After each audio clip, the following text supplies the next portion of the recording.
The sound of my own son's laughter still echoes in the empty rooms of this modest apartment, but it wasn't the warm laughter I remembered from his childhood. It was cold, mocking, designed to cut deep.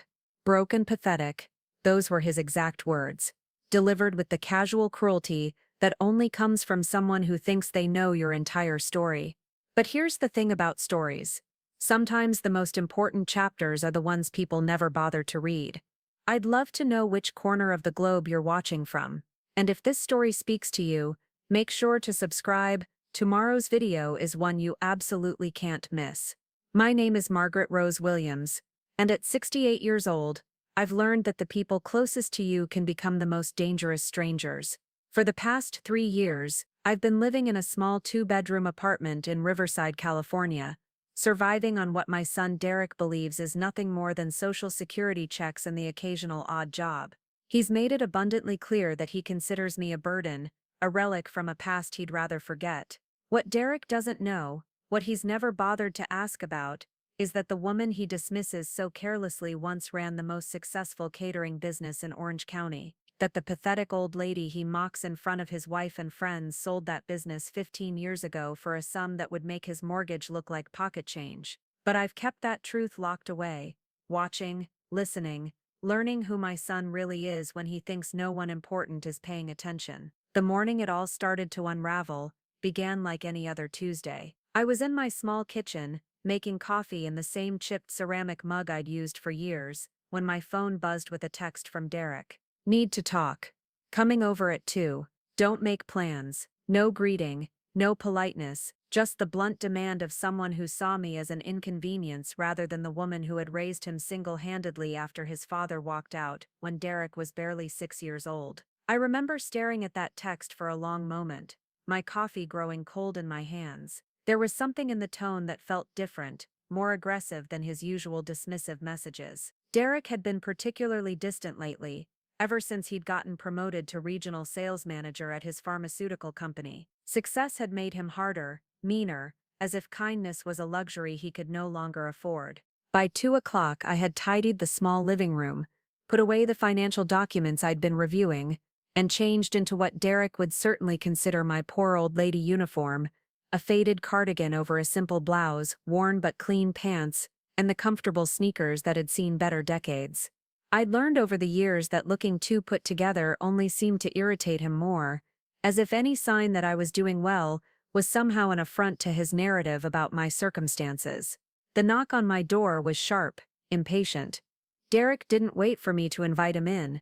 He pushed past me the moment I turned the lock, his wife Ashley following close behind. Ashley Martinez Williams, as she insisted on being called, was a real estate agent who'd made it clear from the moment she met me that she considered her mother-in-law to be dead weight. She was dressed in what I recognized as expensive business attire, a tailored blazer, designer shoes and a handbag that probably cost more than most people's monthly rent. "We need to have a serious conversation, Mom," Derek announced, not bothering to sit down. He stood in the center of my modest living room like a prosecutor addressing a defendant. At 34, he'd inherited his father's height and my stubborn chin, but somewhere along the way he'd also developed a coldness that came from neither of us. Ashley positioned herself by the window, her arms crossed, her expression a mixture of impatience and barely concealed disgust as she surveyed my humble surroundings. I'd decorated the apartment with second-hand furniture and photographs from happier times, pictures of Derek's childhood, his graduation, even their wedding, though I noticed Ashley always seemed uncomfortable when those photos were visible. "What's on your mind, honey?" I asked, settling into my favorite armchair, the one piece of furniture I'd kept from the old house. It was worn but comfortable, reupholstered twice over the years but still holding together. Much like myself, I supposed. Derek ran his hand through his hair, a gesture I remembered from his teenage years when he was about to ask for something he knew I couldn't afford. But this felt different. There was an edge to his nervousness, something sharper and more calculated. "Look, Mom, I'm going to be direct here because beating around the bush isn't helping anyone." He pulled out his phone and showed me a photo of a house, a beautiful colonial-style home with manicured lawns, and what looked like a 3-car garage. "Ashley and I found our dream house. It's in Newport Beach, perfect neighborhood, excellent schools for when we have kids. The problem is, We need to act fast, and we're about 20,000 short for the down payment. I looked at the photo, then at Ashley, who was studying her manicured nails with the intense focus of someone pretending not to listen to every word. $20,000. It was a significant sum for most people, but for someone they believed was living on a fixed income, it might as well have been 20 million. It's a beautiful house, I said carefully. But Derek, you know I'm just getting by on Social Security. I don't have that kind of money just sitting around. Ashley made a sound, not quite a laugh, not quite a snort, but something dismissive that made my cheeks burn. Derek's expression hardened, and I saw a flash of something I'd hoped never to see directed at me from my own child: contempt. Come on, Mom. Don't insult my intelligence. He began pacing my small living room, his voice rising with each step. I know you've got to have some savings tucked away somewhere, maybe from when you used to do those little catering jobs. Or maybe you've been squirreling away part of your Social Security checks. I'm not asking you to give us everything, just enough to help us get started. The way he said little catering jobs made my heart sink. Little catering jobs. As if Elegance Catering hadn't been the go-to service for every major event in Orange County for over 2 decades. As if I hadn't built something from nothing, working 18-hour days to ensure Derek could go to college without student loans, could afford the nice clothes and gadgets that kept him from feeling different from his classmates. Derek, I really don't have $20,000, I repeated, and it wasn't technically a lie. I didn't have $20,000 in my checking account, the one he'd somehow convinced himself he knew about. What I had was considerably more, safely invested and carefully managed, but that was information I'd learned to keep to myself. Ashley finally spoke up, her voice carrying that particular tone that wealthy people use when they're trying to sound reasonable while being anything but. Margaret, we're not asking for charity here. We're asking for an investment in our future, which is also your legacy. This house would be where your grandchildren grow up, where you'd visit for holidays.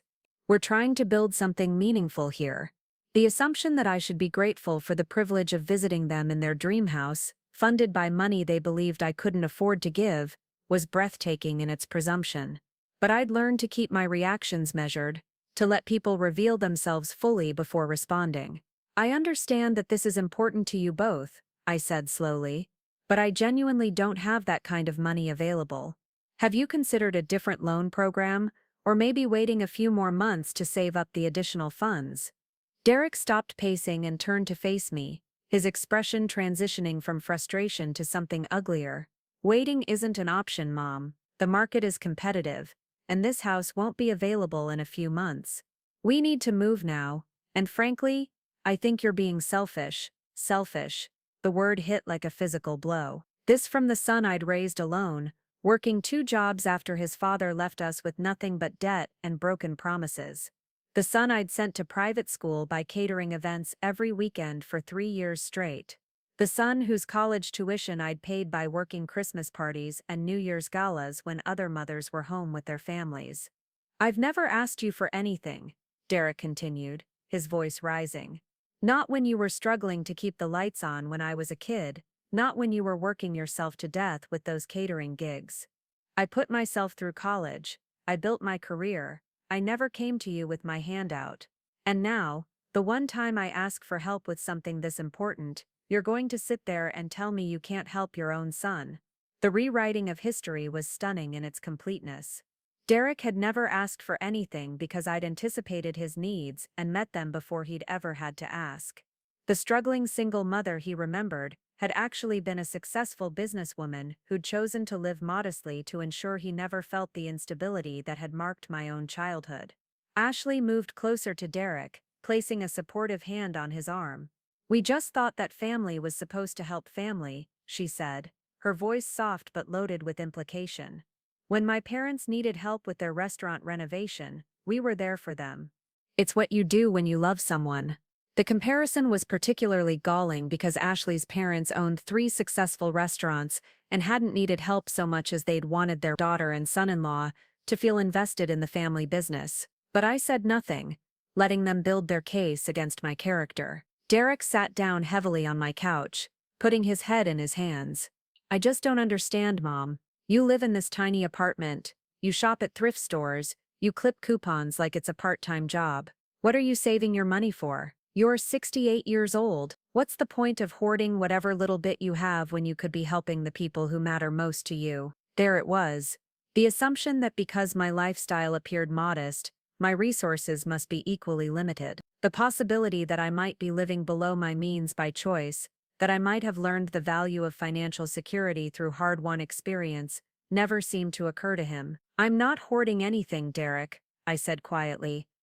I'm just trying to be responsible with what little I have. Social Security doesn't go as far as it used to, and I need to make sure I can take care of myself. Ashley laughed, actually laughed, at this statement. Margaret, honestly, you act like you're going to live forever. You're almost 70. How much do you really need to take care of yourself? Besides, when the time comes, Derek and I will make sure you're looked after. You don't need to worry about the future. The casual dismissal of my autonomy, the assumption that my primary purpose should be to fund their ambitions while trusting them to manage my eventual decline, was breathtaking. These were the people who visited maybe 4 times a year, who called only when they needed something, who had made it clear that my presence in their lives was more obligation than pleasure. Derek looked up from his hands, and I saw something in his expression that broke my heart. It was the look of someone who had already decided that the person sitting across from him was disappointing him and was failing some crucial test of love and loyalty. A lot of love and effort went into bringing this story to life. If you're enjoying it, we'd be so grateful if you'd subscribe to our channel. Now, back to where we left off. You know what, Mom? I'm starting to think I don't know you at all. The woman who raised me would have moved heaven and earth to help me achieve something this important. But maybe that woman was just an act, and this is who you really are, someone who cares more about her own security than her son's happiness. The cruelty of it took my breath away. He was taking every sacrifice I'd made, every choice I'd made to put his needs first, and reframing it as evidence that I was now failing him by not continuing to sacrifice. In his mind, a lifetime of putting him first had created an obligation that would never end, never be satisfied. Derek, I began, but he held up a hand to stop me. No, I think we're done here. I thought I was coming to ask my mother for help with the most important purchase of my life, but instead, I'm sitting here being lectured about Social Security and responsibility by someone who apparently thinks $20,000 is some impossible fortune. He stood up, Ashley immediately moving to his side like a synchronized dance they'd performed before. At the door, he turned back to face me, and what I saw in his expression was something I'd never seen from him before: genuine dislike. You know what the really sad part is, Mom? You're broke and pathetic, and you don't even realize it. You're so focused on pinching pennies and playing it safe that you can't see the bigger picture. Ashley and I are building something real, something lasting, and you're choosing to be left out of it because you can't let go of your precious savings account. Broke and pathetic. The words landed with the precision of someone who knew exactly how to hurt me most effectively. Knew as effectively, Ashley said nothing, but the slight smile on her face told me everything I needed to know about how she viewed this exchange. They left without another word,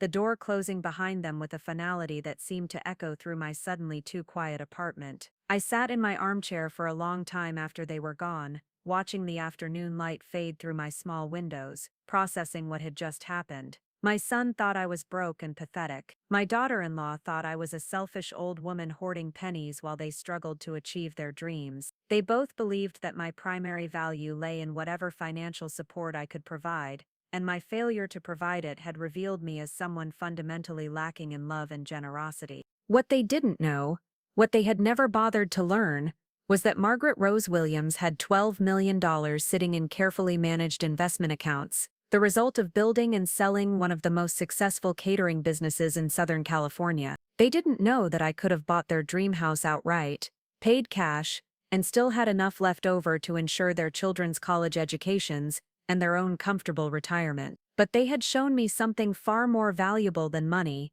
They had shown me exactly who they were when they thought I had nothing to offer them but disappointment. And that knowledge, as painful as it was, might just prove to be the most important gift they could have given me. The days following Derek's visit moved with the strange, suspended quality of time after a devastating diagnosis. I found myself going through the motions of my daily routine while processing the reality of what had transpired. My morning walks through Riverside's quiet residential streets, once a source of peaceful reflection, now became opportunities to examine the cracks in a relationship I'd thought was simply strained, not fundamentally broken. I'd built my modest lifestyle so carefully over the years, not out of necessity, but out of choice. After selling Elegance Catering, I'd watched too many wealthy people become prisoners of their possessions, slaves to maintaining appearances that drained both their bank accounts and their authenticity. I'd chosen differently. My small apartment was comfortable, my needs were met, and my wealth remained invisible. A safety net I'd hoped never to need, but one that provided profound peace of mind. The irony wasn't lost on me that the very financial security I'd worked decades to achieve had now become evidence of my moral failure in my son's eyes. In Derek's narrative, my unwillingness to liquidate what he imagined were meager savings for his dream house revealed a fundamental selfishness, a betrayal of the maternal role he'd assigned me. 3 days after his visit, I received a text message that made my hands tremble as I read it. "Mom, Ashley and I have been talking. We think you need to seriously reconsider your priorities. This house isn't just about us, it's about family legacy. We're giving you 48 hours to think about it. After that, we're moving forward without you, and that choice will have consequences for our relationship going forward." The ultimatum was breathtaking in its presumption. Derek had appointed himself judge and jury of my financial decisions, with Ashley apparently serving as his eager co-conspirator. The threat was clear: fund their ambitions, or face permanent exile from their lives. What they didn't realize was that they'd already revealed the conditional nature of their affection so completely that the threat felt more like liberation than loss. I spent that evening doing something I hadn't done in months. I drove to the storage unit where I kept the physical remnants of my former business life. Among the carefully preserved catering equipment and photo albums documenting thousands of events, I found the leather portfolio I'd been looking for. Inside were newspaper clippings, award certificates, and business documents that told the story of Elegance Catering's rise from a kitchen table startup to Orange County's premier event service. The first clipping was from the Orange County Register, dated 15 years earlier. Local entrepreneur sells catering empire for undisclosed sum. The article featured a photo of me at 33, standing in the industrial kitchen that had been my second home for over 2 decades. I looked confident, successful, and utterly exhausted. The reporter had noted that Elegance Catering had serviced over 10,000 events, employed 43 people at its peak, and had exclusive contracts with several major hotels and country clubs.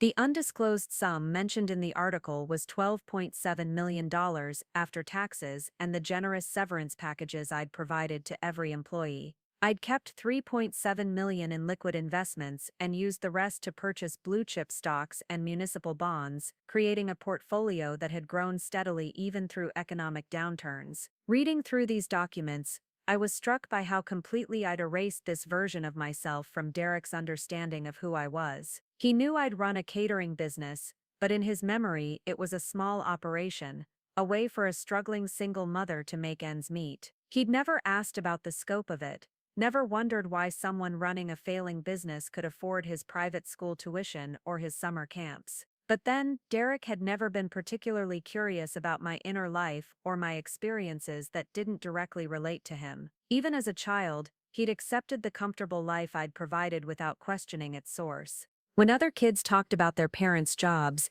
Derek would mention that his mother did catering, the same way someone might say their parents worked at the post office, a job, not a calling, or an achievement. The next morning brought a phone call that changed everything. The caller ID showed a number I didn't recognize, but the voice was familiar: Linda Chen, who had been my assistant manager at Elegance Catering and had gone on to start her own successful event planning business. "Margaret, I hope you don't mind me calling. I got your number from Maria Santos. You remember Maria? She worked in our pastry department. She mentioned she'd run into you at the grocery store last month." Linda's voice carried the warmth of shared history and genuine affection. "I'm calling because I have a rather unusual request." Linda explained that she'd been approached by a documentary filmmaker who was creating a series about successful women entrepreneurs in California. They wanted to feature stories of women who had built substantial businesses in traditionally male-dominated industries, and Elegance Catering had come up in their research as a remarkable success story. The producer, Janet Morrison, found some articles about the sale of your company and was fascinated by how you seemed to disappear from the business world afterward. She's hoping you might be willing to participate in an interview about your experience building and selling the company. I felt a strange flutter of panic at the suggestion. For 15 years, I'd maintained careful anonymity, living well below my means partly for privacy, and partly because ostentatious wealth had never appealed to me. The idea of publicly discussing my business success felt like breaking a promise I'd made to myself about how I wanted to live my post-business life. But as Linda continued talking about the documentary's goals, highlighting women who had succeeded against odds, inspiring other entrepreneurs, particularly women of color and single mothers, I found myself thinking about Derek's dismissive comments about my little catering jobs. "I'll need to think about it," I told Linda, but even as I said it, I knew I was going to say yes. Something had shifted in me since Derek's visit, a recognition that my years of self-imposed invisibility had perhaps gone too far. That afternoon I did something I hadn't done in over a decade. I called my financial advisor Robert Mitchell and asked for a complete portfolio review. Robert had been managing my investments since the sale of the business, and our quarterly reports had been conducted via email and mail for years. He seemed genuinely delighted to hear from me directly. "Margaret, what a pleasant surprise.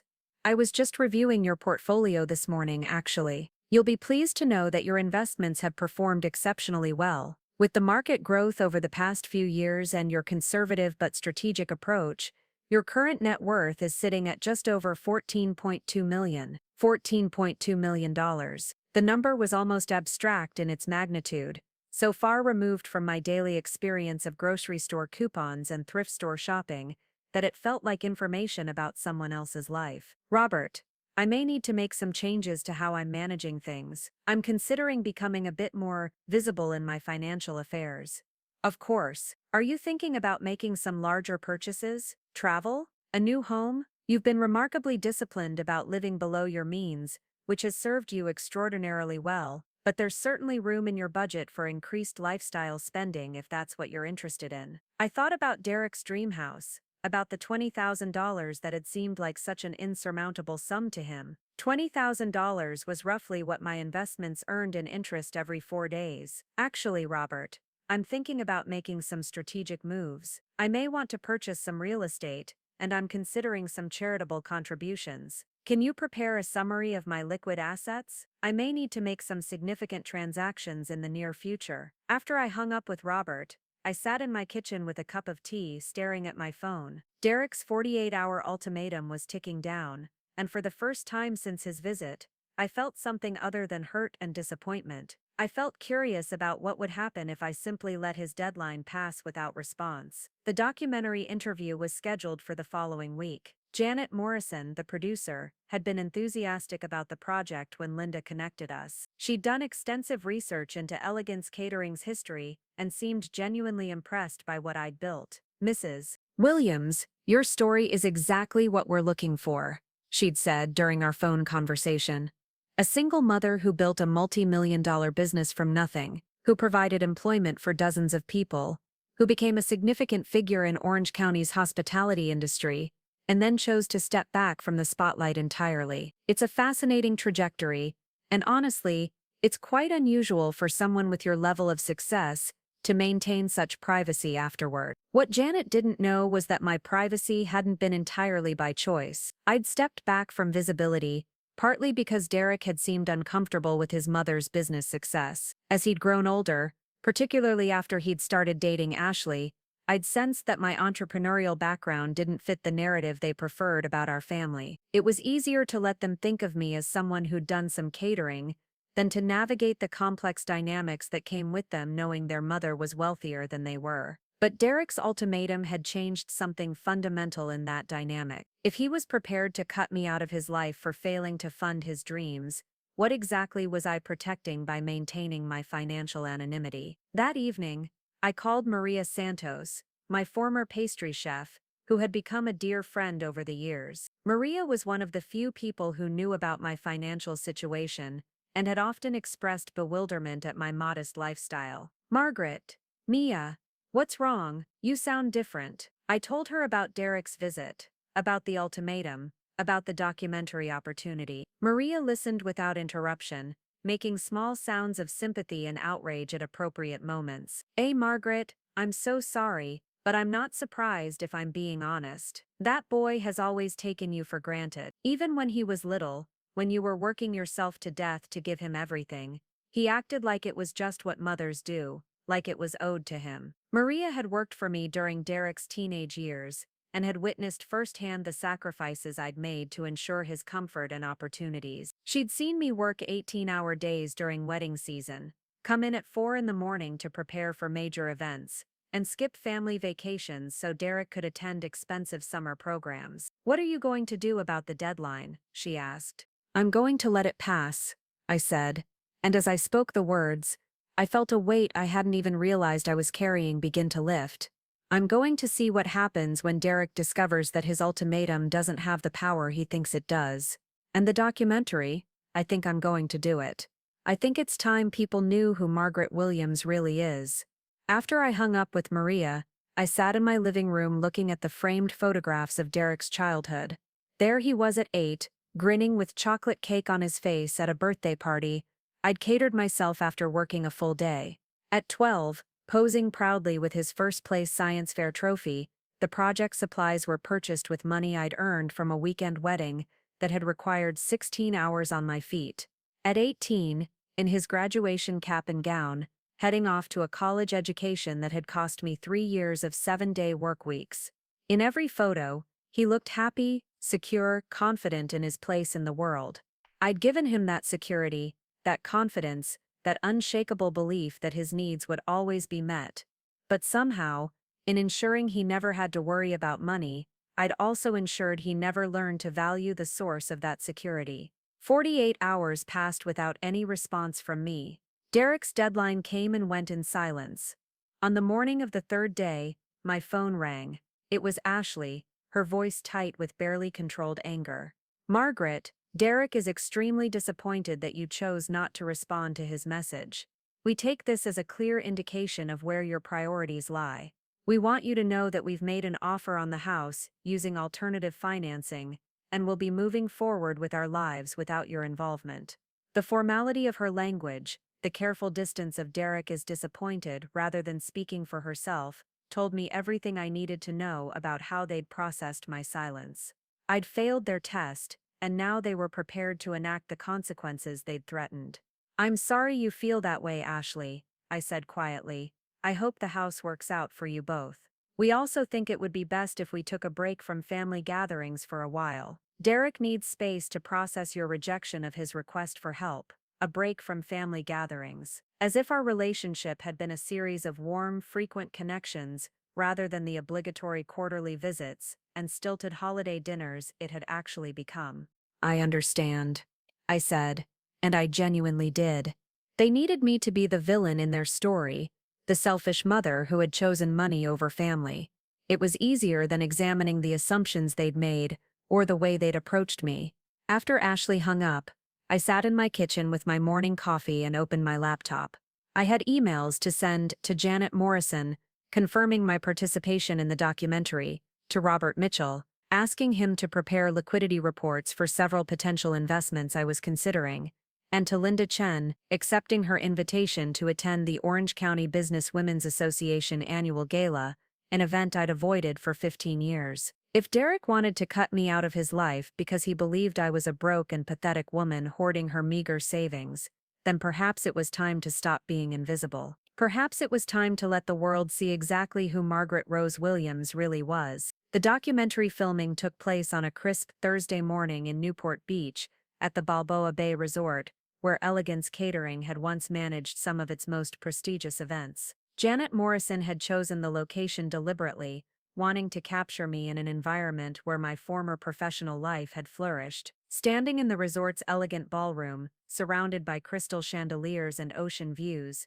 I felt like an archaeologist examining artifacts from my own past. Janet was a sharp-eyed woman in her 40s with prematurely silver hair and the kind of focused energy that suggested she missed nothing. Her research had been remarkably thorough. She'd tracked down former clients, employees, and even competitors who spoke glowingly about Elegance Catering's reputation and my leadership style. Mrs. Williams, I have to ask, you built one of the most successful catering companies in Southern California, employed dozens of people, and then essentially vanished from the business community entirely. That's an unusual trajectory for someone with your level of success. What prompted such a complete withdrawal? The question hung in the air as cameras rolled, and I found myself thinking about Derek's childhood, about the choices I'd made to prioritize his stability over my own visibility. But sitting in that ballroom, wearing the navy blue suit I'd purchased specifically for this interview, the first expensive clothing I'd bought in years, I realized I was tired of editing my story to make other people more comfortable.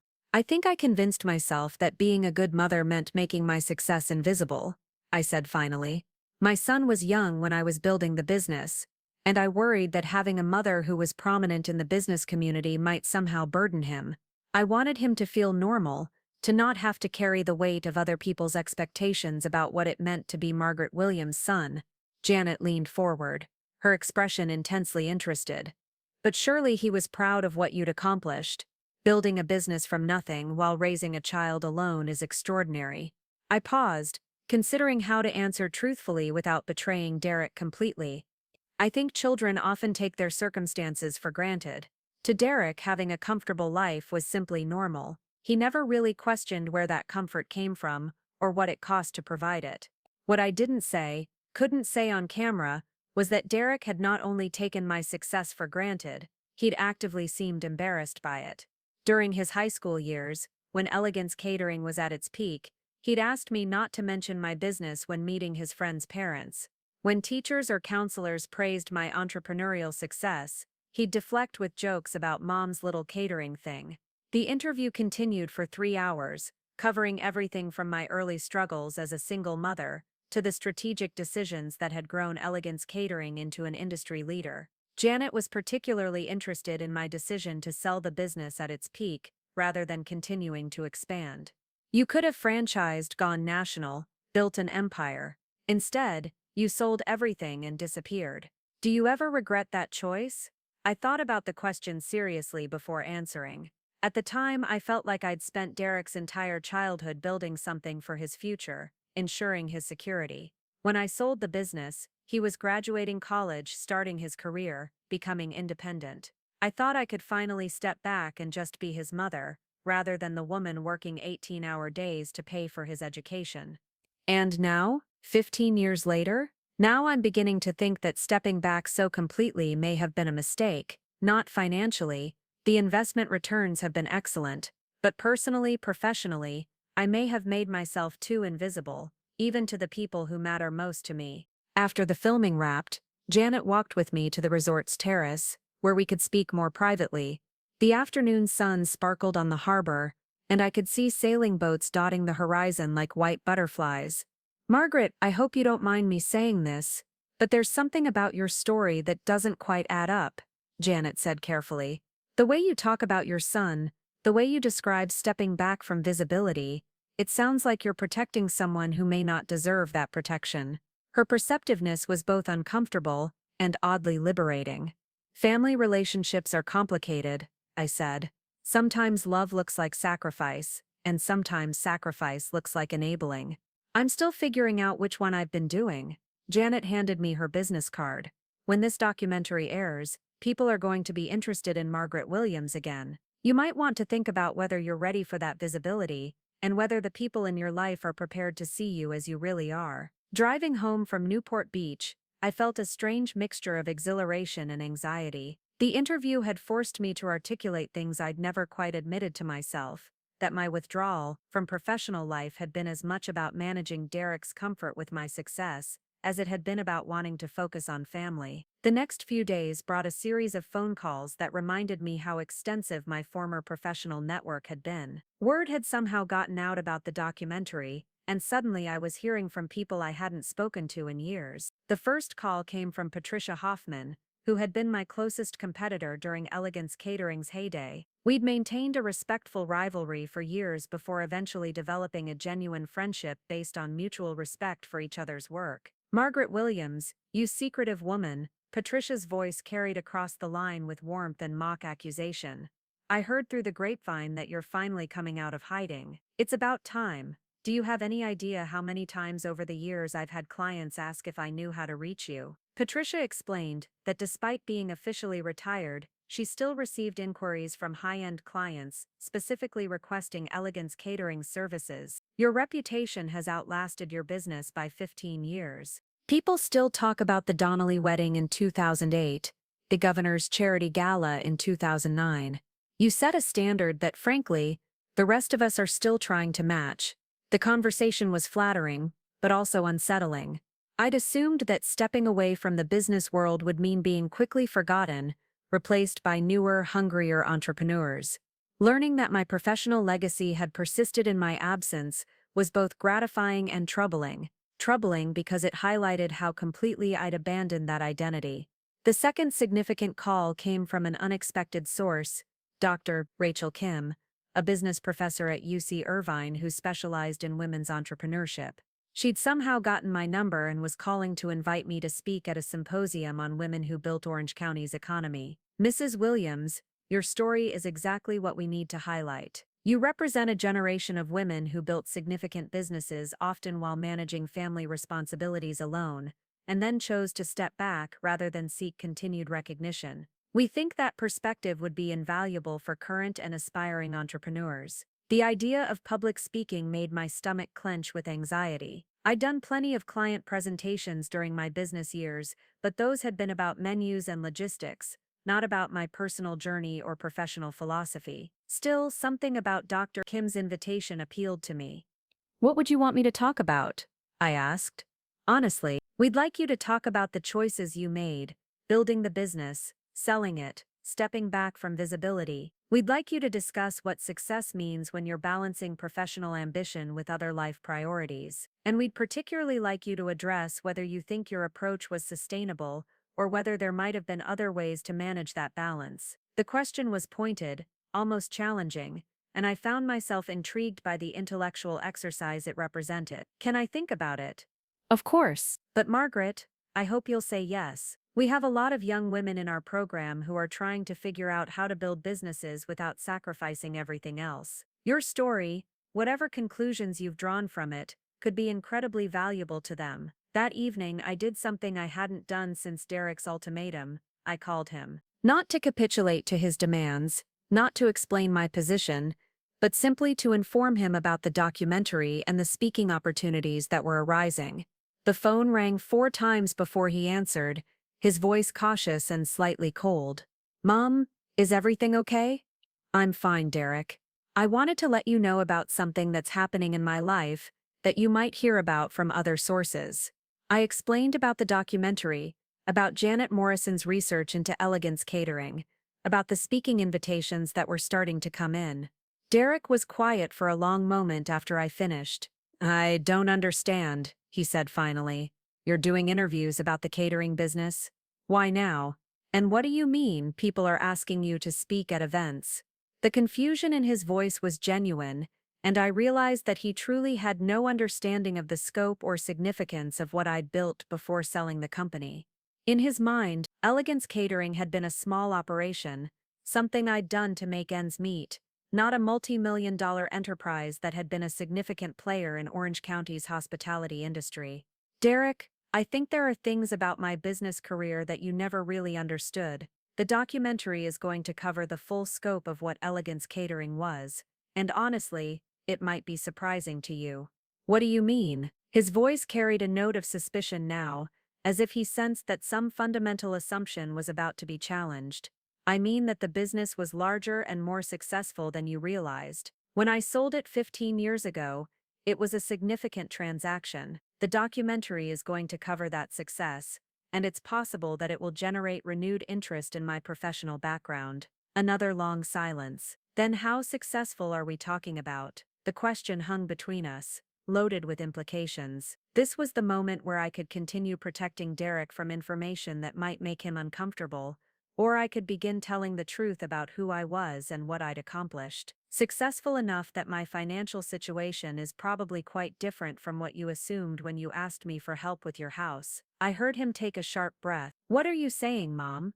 I'm saying that when you called me broke and pathetic, you were operating from incomplete information about my circumstances. The silence that followed was deafening. When Derek finally spoke, his voice was tight with something that might have been panic. Are you telling me you actually had the money for our down payment? Derek, I could have bought your house outright without touching my principal investments. The explosion when it came was everything I had expected, and worse. Are you fucking kidding me right now? You have money, actual money, and you let Ashley and me think you were some broke old lady living on Social Security? You let us scramble to find alternative financing.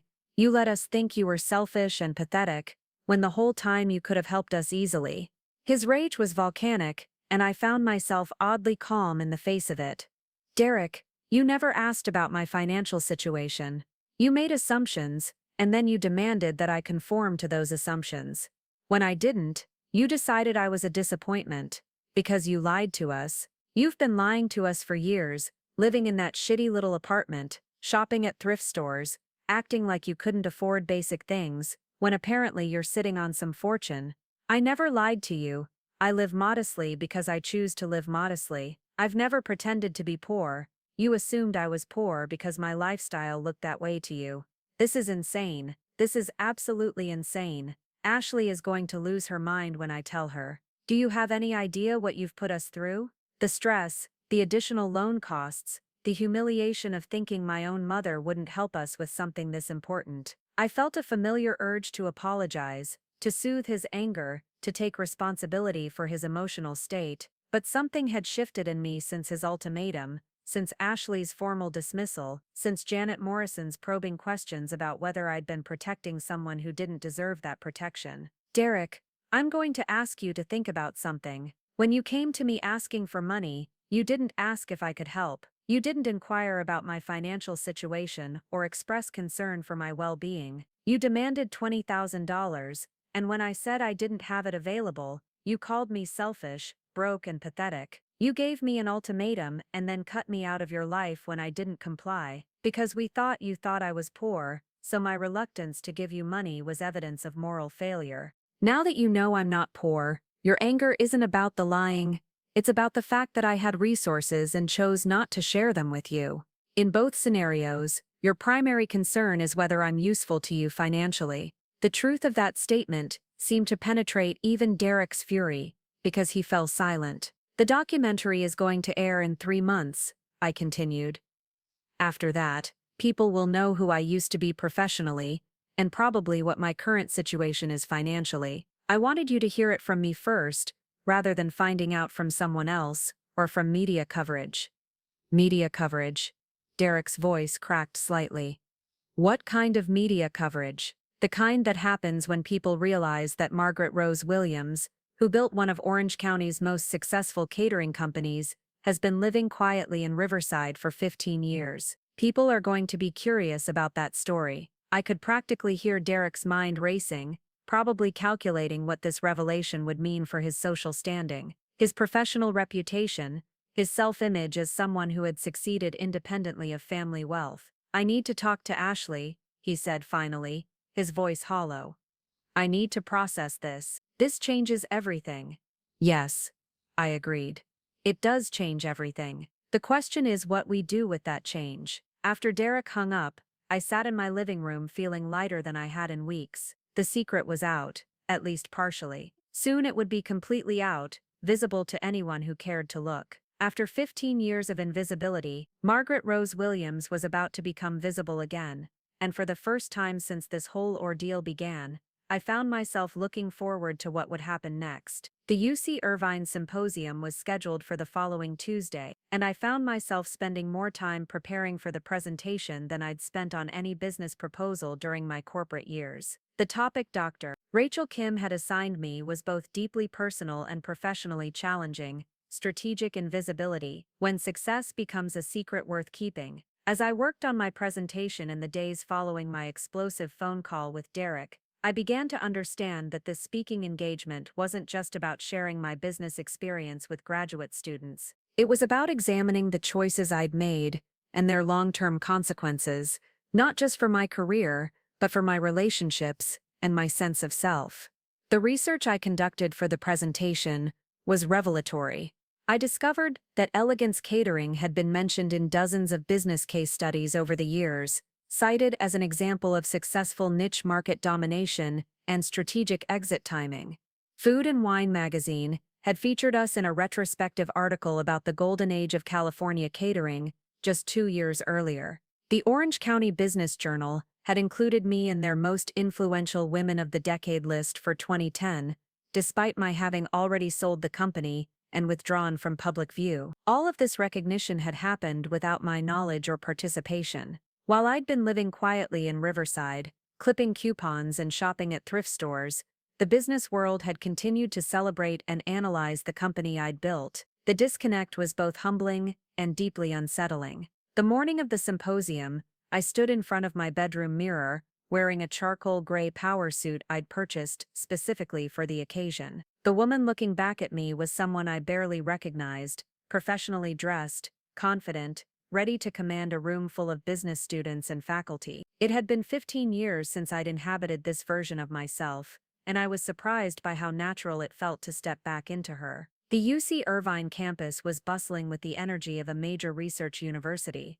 Kim met me in the lobby of the business school, her enthusiasm palpable as she guided me through the building toward the auditorium where I'd be speaking. "Margaret, I have to tell you, we've had an incredible response to this event. Word somehow got out that you were participating, and we've had registrations from alumni, local business owners, even some competitors from your Elegance Catering days. This is going to be much larger than our usual symposium attendance." The auditorium was indeed packed, with every seat filled and people standing along the walls. As Dr. Kim introduced me, providing a comprehensive overview of Elegance Catering's achievements that even I had forgotten, I scanned the audience and felt a shock of recognition. In the third row sat Patricia Hoffman, my former competitor turned friend. Near the back, I spotted Marco Chen, who had been one of my key suppliers during the peak years. And in the front row, taking notes with the intensity of an investigative journalist, was a young woman I didn't recognize but whose presence felt significant. My presentation began with a simple question: how many of you believe that success should be visible? Nearly every hand in the room went up. How many of you believe that hiding your achievements is a form of self-sabotage? Again, most hands rose. Then let me tell you about 15 years of strategic invisibility and why it might have been the biggest mistake of my career. I walked them through the decision-making process that had led me to sell Elegance Catering at its peak, emphasizing the factors that had influenced that choice: Derek's approaching independence, my exhaustion from decades of 18-hour days, and my desire to secure our financial future without the constant stress of business ownership. The sale was successful by every financial metric, I explained.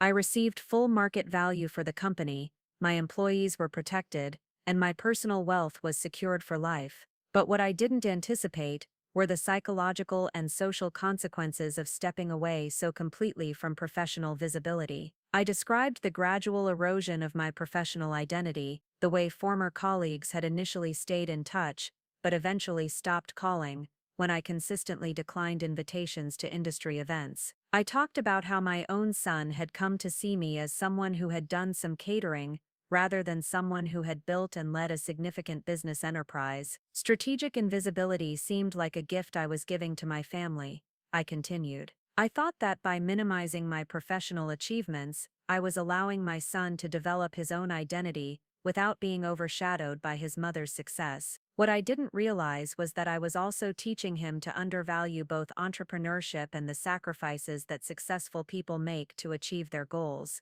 The audience was completely engaged, many taking notes, others nodding in recognition of similar dilemmas in their own lives. When I reached the part about Derek's request for money and his reaction to my refusal, the room was utterly silent. My son called me broke and pathetic because I had trained him to see me that way. By hiding my success, by living below my means, by refusing to take credit for my achievements, I had created a version of myself that even my own child could dismiss. The tragedy wasn't that he underestimated my financial resources. It was that he had learned to underestimate my capabilities, my judgment, and my value as a person. During the question and answer session, the young woman in the front row raised her hand. "Miss Williams, I'm Sarah Martinez from the Orange County Register. I've been researching a follow-up story to the documentary that's coming out about your career. My question is this: knowing what you know now about the consequences of your strategic invisibility, what advice would you give to other successful women who are considering stepping back from public recognition?" The question was clearly from a journalist, and I realized that my return to visibility was generating more media attention than I'd anticipated. But instead of feeling threatened by the scrutiny, I felt energized by the opportunity to influence how other women approached similar decisions. "Don't disappear," I said firmly. "Find ways to maintain your professional identity, even if you're scaling back your active involvement. Mentor younger entrepreneurs, serve on boards, write about your experiences. Stay connected to your industry networks. Your visibility isn't just about ego or recognition, it's about maintaining relationships, staying relevant, and preserving the value of everything you've built." "What about family concerns?" asked another student. "What if your success makes family members uncomfortable?" This question cut to the heart of my situation with Derek, and I took a moment to consider my response carefully. If your family members are uncomfortable with your success, that discomfort is information worth having. It tells you something important about how they view you, how they value achievement, and what role they expect you to play in their lives. Hiding your success to manage other people's discomfort doesn't actually solve the underlying problem. It just delays the moment when you'll have to address it. After the symposium, Patricia Hoffman approached me with tears in her eyes. "Margaret, that was extraordinary, but also heartbreaking. I had no idea you'd been going through this family situation. When you disappeared from the industry, we all assumed you were living some fabulous retirement lifestyle, traveling the world, enjoying your success." "I was enjoying a different kind of success," I said. "Or at least, I thought I was. Turns out that complete privacy can be just as isolating as unwanted attention." Sarah Martinez, the journalist, waited until the crowd had thinned before approaching me. "Williams, I wonder if you'd be willing to do a more extensive interview for our weekend feature section. The story of your return to visibility is fascinating, but I think there's an even larger story here, about family expectations, generational wealth, and the ways that successful women navigate relationships with adult children." I studied her carefully. She was probably in her early 30s, professionally dressed, with the sharp, assessing gaze of someone who understood that every conversation was potentially a story. "What exactly are you hoping to explore?" "I think you're dealing with something that a lot of successful women face, but rarely talk about publicly. What happens when your family sees your wealth as their entitlement, and when your success becomes a source of conflict rather than pride. Your son's reaction to discovering your financial situation isn't unique, but it's rarely discussed openly." The interview took place 2 days later at a quiet coffee shop near UC Irvine. Sarah had done extensive research, not just into Elegance Catering's history, but into the broader dynamics of family wealth and intergenerational conflict. Her questions were incisive and sometimes uncomfortable.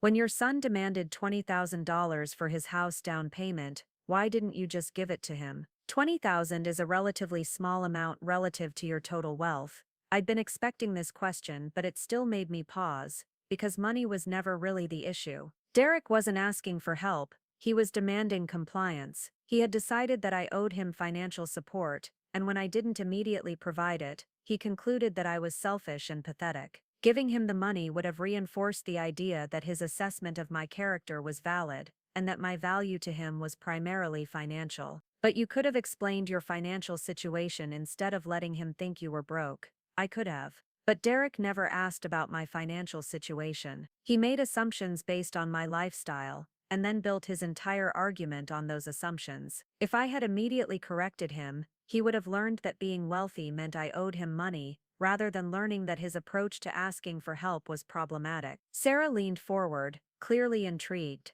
"So you were essentially teaching him a lesson." I was protecting myself from a relationship that had become purely transactional. Derek wanted me to fund his dreams, but he had no interest in my thoughts, my feelings, or my experiences.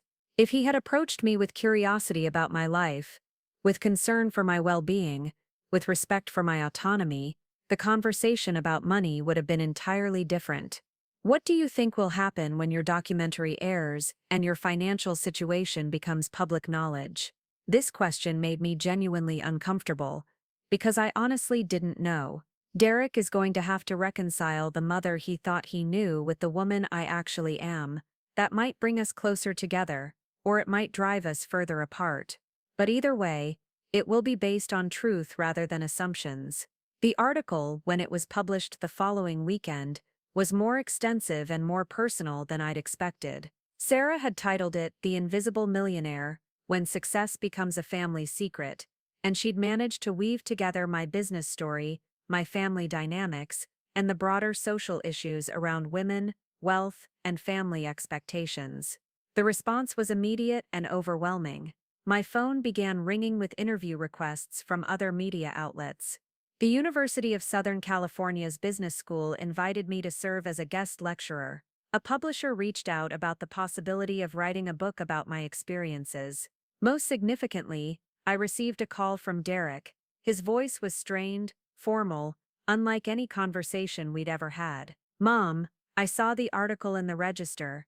Ashley and I both read it. We need to talk, but not over the phone. Can we meet somewhere neutral, somewhere we can have a real conversation about what's been happening?" For the first time since this entire ordeal began, Derek was asking rather than demanding. He was suggesting a meeting on equal terms rather than summoning me to receive his judgment. It was a small shift, but it felt monumental. "Of course," I said. "Where would you like to meet?" "There's a restaurant in Laguna Beach, the Cliff House. It's quiet, private, good for serious conversations. Would Saturday afternoon work for you?" Saturday afternoon would be perfect. After I hung up, I sat in my living room holding the newspaper article, looking at the photograph Sarah had taken of me during our interview. The woman in the photo looked confident, thoughtful, unashamed of her success. She looked like someone worth knowing, someone worth respecting. For the first time in 15 years, I recognized myself completely. The Cliff House restaurant perched dramatically on the bluffs overlooking Laguna Beach, its floor-to-ceiling windows offering breathtaking views of the Pacific Ocean. I arrived 15 minutes early, wanting time to settle into the environment and prepare mentally for what would likely be the most important conversation Derek and I had ever had. The hostess seated me at a corner table where we could speak privately, away from other diners who might overhear our discussion. I had spent the week since Derek's call carefully considering what I wanted to accomplish in this meeting. For too many years, our relationship had been defined by my attempts to manage his emotions, to smooth over conflicts, to make myself smaller so he could feel more comfortable. But the woman who had addressed that packed auditorium at UC Irvine, who had been featured in newspaper articles about successful entrepreneurship, was not the same person who had once apologized for existing in Derek's peripheral vision. Derek arrived precisely on time, and I was struck by how different he looked. Gone was the casual arrogance he'd displayed during his visit to my apartment, replaced by something that resembled genuine nervousness. He was dressed more formally than usual, in a navy blazer and pressed khakis, as if he'd understood that this conversation required a different version of himself. Ashley was not with him, which was significant. Every interaction we'd had in recent years had included her presence, her silent judgment, her role as Derek's emotional support and strategic advisor. Her absence suggested that Derek had recognized this needed to be a conversation between mother and son, without audience or interpretation. "Mom," he said, as he approached the table, his voice carrying an uncertainty I hadn't heard since his childhood. "Thank you for agreeing to meet with me." We ordered drinks and made small talk about the restaurant, the view, the unusually warm weather for early autumn. But beneath the surface pleasantries, I could sense Derek's internal struggle as he tried to formulate whatever he'd come here to say. Finally, after our appetizers arrived, Derek took a deep breath and looked directly at me for the first time since sitting down. "I've been thinking about that newspaper article all week, about the things you said in your speech at UCI, about everything that's happened between us over the past few months." He paused, seeming to gather his courage. I need to ask you something, and I need you to be completely honest with me. When I was growing up, when you were working all those hours and I thought we were struggling financially, were we actually struggling? The question was more perceptive than I'd expected, and I realized that Derek had been reassessing his entire childhood in light of what he'd learned about my business success. We were never struggling in the way you might have assumed, I said carefully, but we also weren't living lavishly. I was investing most of the business profits back into growth and putting money aside for your education and our future security. But you could have afforded a bigger house, nicer cars, more expensive vacations. Yes, I could have. But I chose not to, because I believed that building long-term wealth was more important than displaying short-term prosperity. I wanted you to understand the value of money, to not take comfort and security for granted. Derek was quiet for a long moment, processing this information. So when I was embarrassed about our house being smaller than my friends' houses, when I felt like we couldn't afford the things other families had, that was all by your design. This was perhaps the most difficult question he could have asked, because it went to the heart of some of my deepest parenting regrets. Partly, yes. I thought that experiencing some financial modesty would be good for your character development. But I also realize now that I may have overcorrected, that I may have created an environment where you didn't understand what I'd actually accomplished or what our real circumstances were. The article mentioned that you sold the company for enough money to secure both of our futures permanently. What does that actually mean, Mom? What kind of money are we talking about? I had known this question was coming, but it still made me uncomfortable. Discussing specific wealth figures had always felt vulgar to me, a violation of the privacy and discretion I'd maintained for decades. But Derek deserved to understand the scope of what I'd built and the magnitude of the security I'd created for our family. After taxes and employee severance packages, I netted about $12.7 million from the sale. With careful investment over the past 15 years, that has grown to approximately $14.2 million. Derek's face went completely pale. He set down his fork and stared at me as if I'd announced I was from another planet. $14 million? Yes. And you've been living in that apartment in Riverside, shopping at thrift stores, clipping coupons, acting like you were barely getting by on Social Security? I've been living within a budget that made sense for my lifestyle preferences. Yes, the size of my investment portfolio doesn't change my belief that money should be spent thoughtfully. Derek leaned back in his chair, running his hands through his hair in a gesture of complete overwhelm.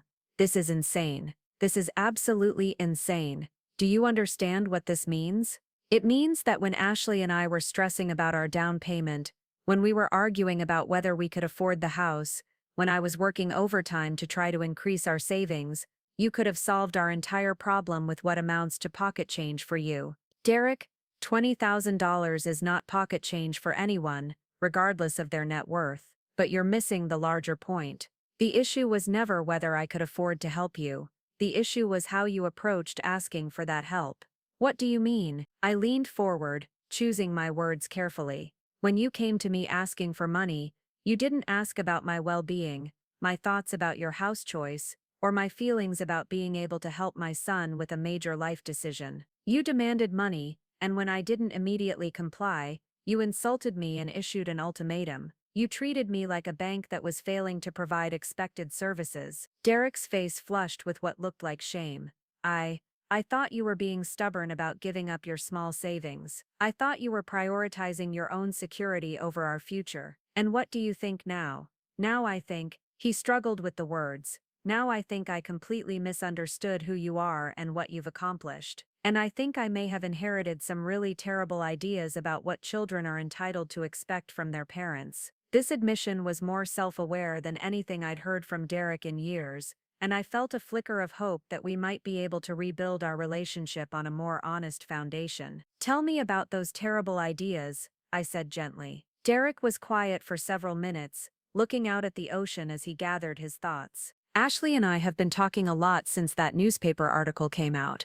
About expectations, about the way we've been thinking about family money, about the assumptions we made. He turned back to me. Ashley's parents helped them with their restaurant investments. My friend's parents helped them with house down payments, car purchases, wedding expenses. I guess we started thinking that parental financial support was just something that happened automatically when kids reached certain milestones. And when I didn't provide that support automatically, we decided you were selfish, or poor, or both. It never occurred to us that you might have reasons for your decisions that had nothing to do with your ability to help us.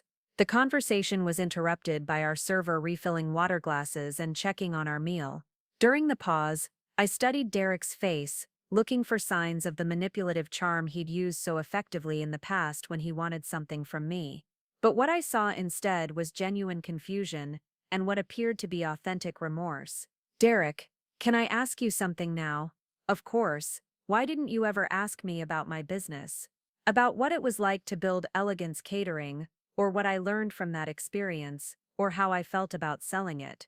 Derek looked genuinely puzzled by the question. I don't know. I guess I thought of it as just your job, like other parents' jobs. I knew you worked hard, but I didn't really think about it being something unique or significant. Did you know that Elegance Catering employed over 40 people at its peak, that we catered events for governors, celebrities, major corporations, that food industry publications wrote case studies about our business model? No, Derek said quietly. I had no idea. Did you know that I was invited to serve on the boards of several hospitality industry organizations, that I was offered partnerships with hotel chains, that competitors tried to buy me out multiple times before I decided to sell? No. Did you know that the decision to sell the business was one of the hardest choices I've ever made, that I grieved the loss of that identity for years, that I sometimes wondered if I'd made a mistake by walking away from something I'd built from nothing? Derek's eyes were filled with tears now. Mom, I'm so sorry, I had no idea. You never talked about any of that. You never asked, I said simply. For 15 years, you never once asked me what it felt like to go from running a major business to being invisible. You never wondered whether I missed the work, whether I regretted stepping back, whether I had other dreams or ambitions. You saw me as Mom, who used to do catering, not as Margaret Williams who built something significant, and then chose to walk away from it. The weight of this realization seemed to settle on Derek like a physical burden. I've been a terrible son, he said finally. No, I said firmly.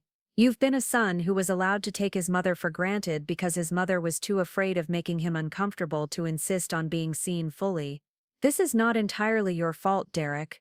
I contributed to this dynamic by choosing invisibility, by editing myself to fit what I thought you needed from me.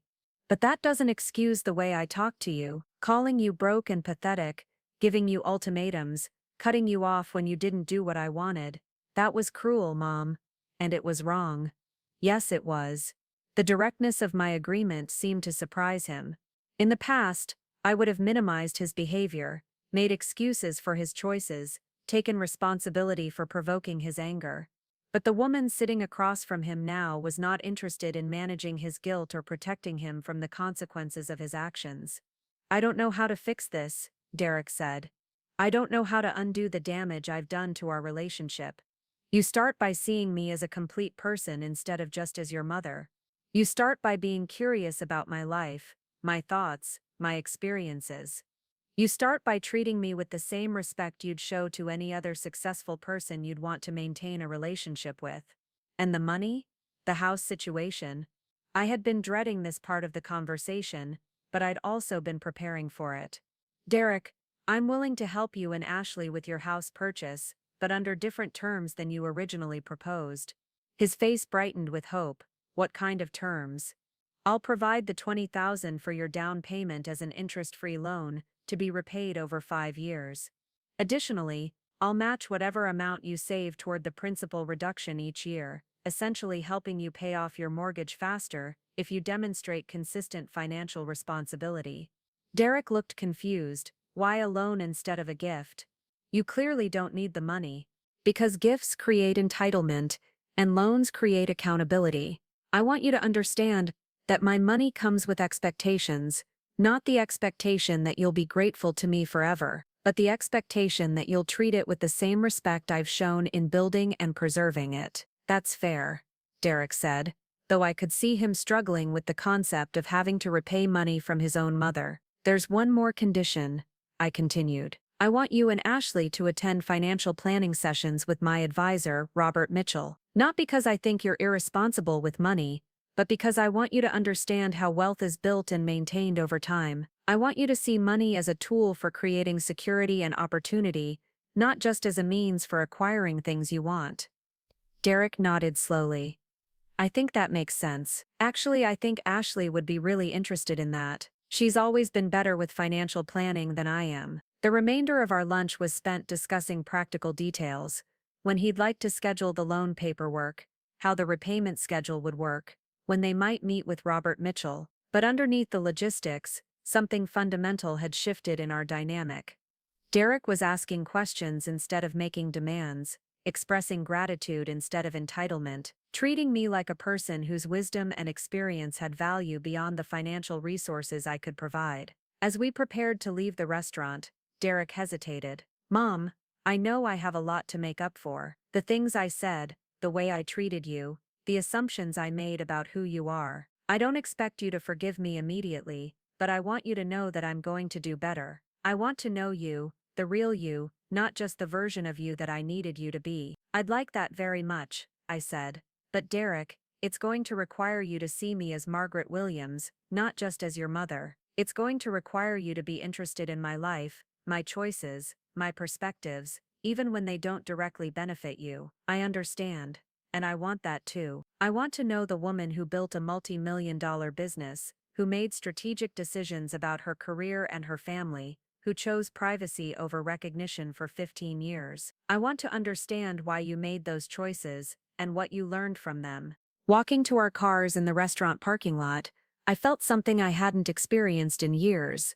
The conversation had been difficult, sometimes painful, but it had also been honest in a way our interactions hadn't been since Derek was a child. The real test would come in the weeks and months ahead, as we both learned to inhabit new versions of ourselves.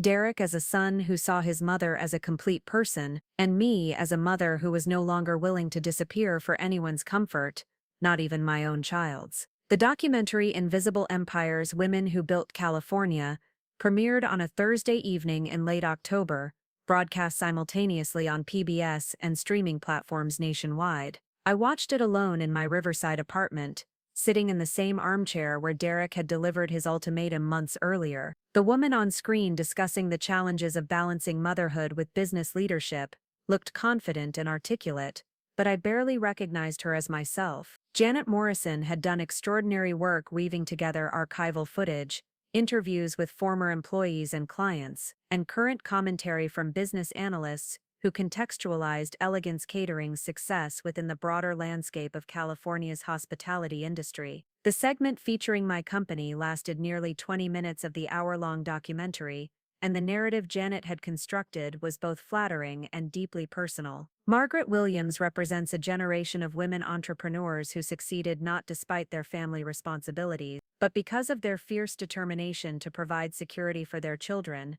Janet's voice narrated over photographs of me from the company's peak years. What makes her story unique is not just what she built, but what she chose to do after building it, and the personal cost of choosing invisibility over continued recognition. The documentary included interviews with Patricia Hoffman, who spoke glowingly about my business acumen and competitive spirit. Marco Chen, my former supplier, described me as the most demanding but fairest client I ever worked with.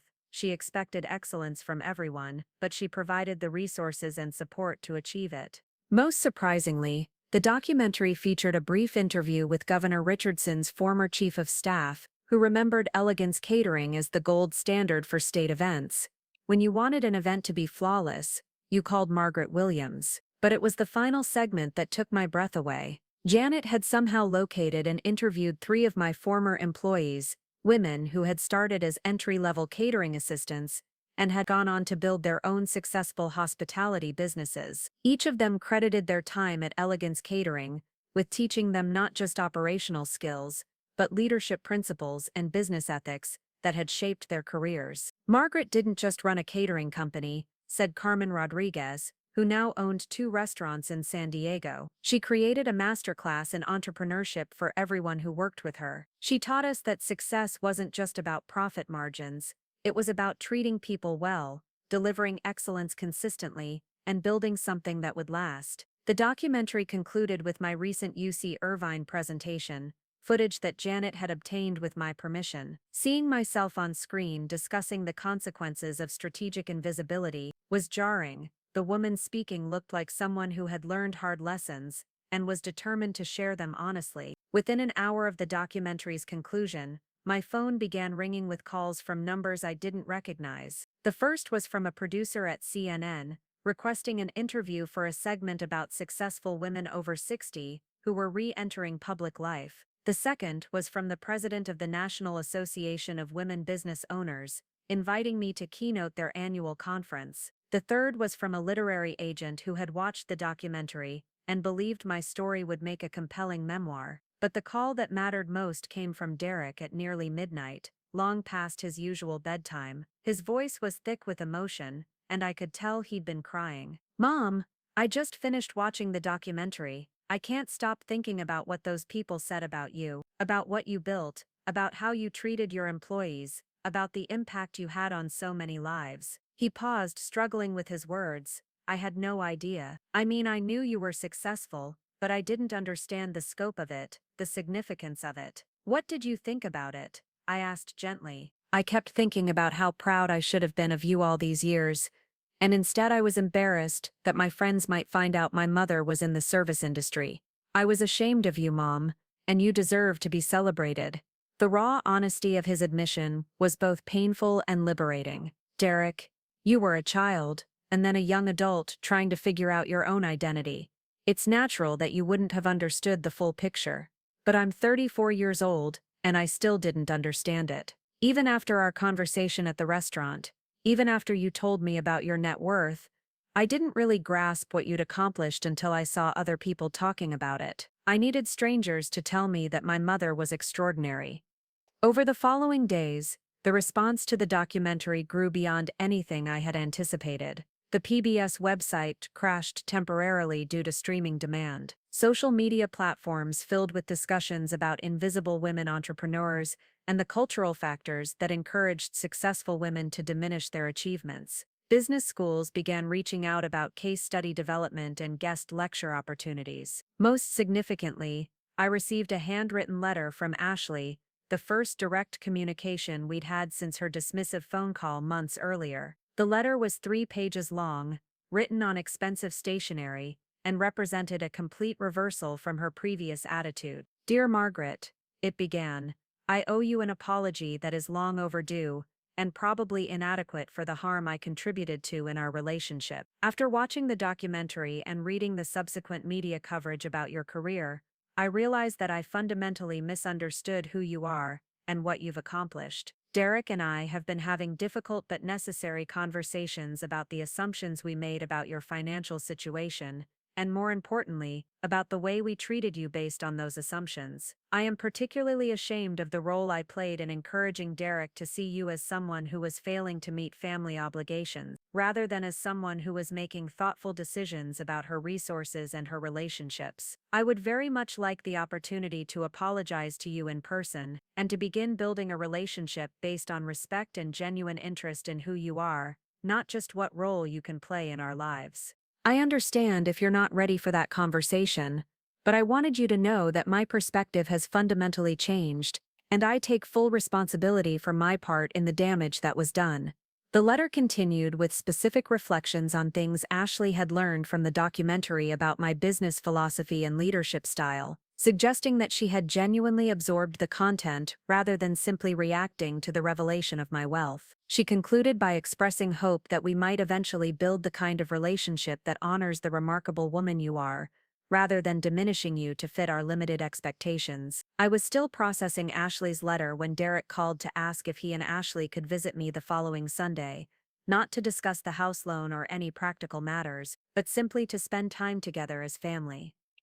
"We want to hear your stories," he said, "about building the business, about the challenges you faced, about the decisions you made. We want to know you, Mom, not just the version of you that we created in our heads." That Sunday afternoon transformed my modest apartment into something it had never been before, a space where my professional history was welcomed and celebrated rather than hidden. Derek and Ashley arrived with flowers, expensive wine, and a gift that brought tears to my eyes, a leather-bound photo album filled with images they'd collected from various sources, newspaper clippings about Elegance Catering, photos from events I'd catered, and pictures of me from business association gatherings that I'd forgotten existed. "We wanted you to have a record of everything you accomplished," Ashley explained. "We realized that in stepping back from visibility, you might not have kept many mementos from those years." We spent 4 hours talking, with Derek and Ashley asking detailed questions about specific business decisions,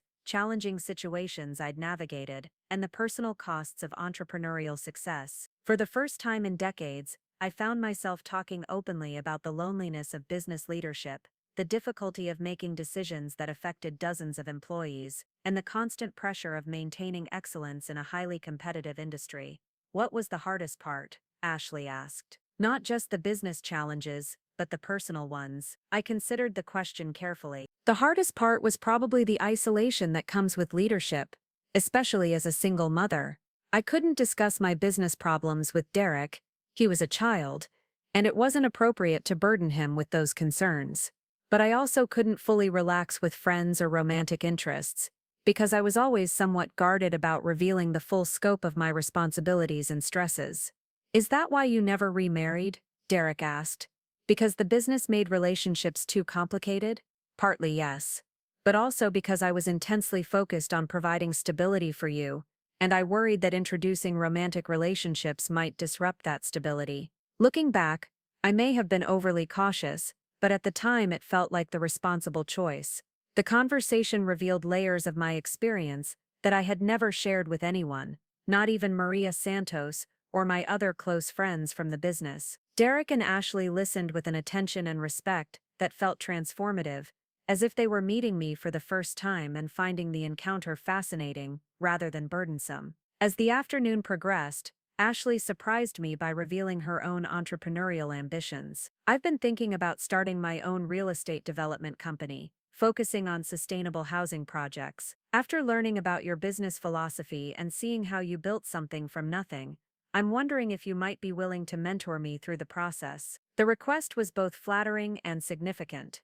Ashley was asking for my expertise and guidance, not my financial resources. She was recognizing me as someone whose knowledge and experience had value independent of my wealth. "I'd be honored to help you," I said. "But you should know that building a business is brutally difficult, especially in a field like real estate development, where you're competing with established players who have decades of relationships and resources." "That's exactly why I need a mentor who understands those challenges," Ashley replied. "Someone who succeeded despite the obstacles, not someone who succeeded because the path was easy." Our conversation was interrupted by a phone call from Linda Chen, my former assistant manager, who was calling with news that would reshape everything once again. "Margaret, I hope you don't mind me calling on a Sunday, but I have something extraordinary to share with you. I just got off the phone with James Peterson. Do you remember him? He was the CEO of Pinnacle Hospitality Group when we were considering their partnership offer back in 2009. I remembered James well, a respected industry leader who had approached me about a potential merger just before I decided to sell Elegance Catering entirely. Of course I remember James. What's he calling about? He watched the documentary, and he's been following the media coverage about your return to visibility. Margaret, he wants to know if you'd consider coming out of retirement to consult on a major project. Pinnacle is developing a luxury resort and conference center in Napa Valley, and they want someone with your expertise to design and implement the entire food service operation." The offer was staggering in its scope and its financial potential. James was essentially asking me to recreate Elegance Catering as a consulting entity, to apply everything I'd learned about high-end event management to the development of a world-class hospitality destination. "It would be a 2-year project," Linda continued, "with the possibility of ongoing management consulting afterward." James mentioned that the compensation package would be substantial. "We're talking about 7 figures, Margaret." I looked at Derek and Ashley, who had been listening to my side of the conversation with growing excitement. The woman who had been dismissed as broke and pathetic just months earlier was now being courted by industry leaders who recognized her expertise as irreplaceable and invaluable. "Tell James I'm interested," I said. but I'll need to see detailed project specifications before I commit to anything. After I hung up with Linda, Derek started laughing, not mockingly, but with genuine delight. Mom, do you realize what just happened? You went from being someone we thought couldn't afford to help us with a $20,000 down payment to someone being offered a multi-million-dollar consulting contract. The money was always there, I reminded him. What's changed is that people now know I'm available to use my expertise again. No, Ashley said thoughtfully. What's changed is that you've stopped hiding who you are. You've stopped protecting people from your success, and now your success is protecting you. As Derek and Ashley prepared to leave that evening, Derek turned to me with an expression of profound seriousness. Mom, I want you to know that I'm proud of you.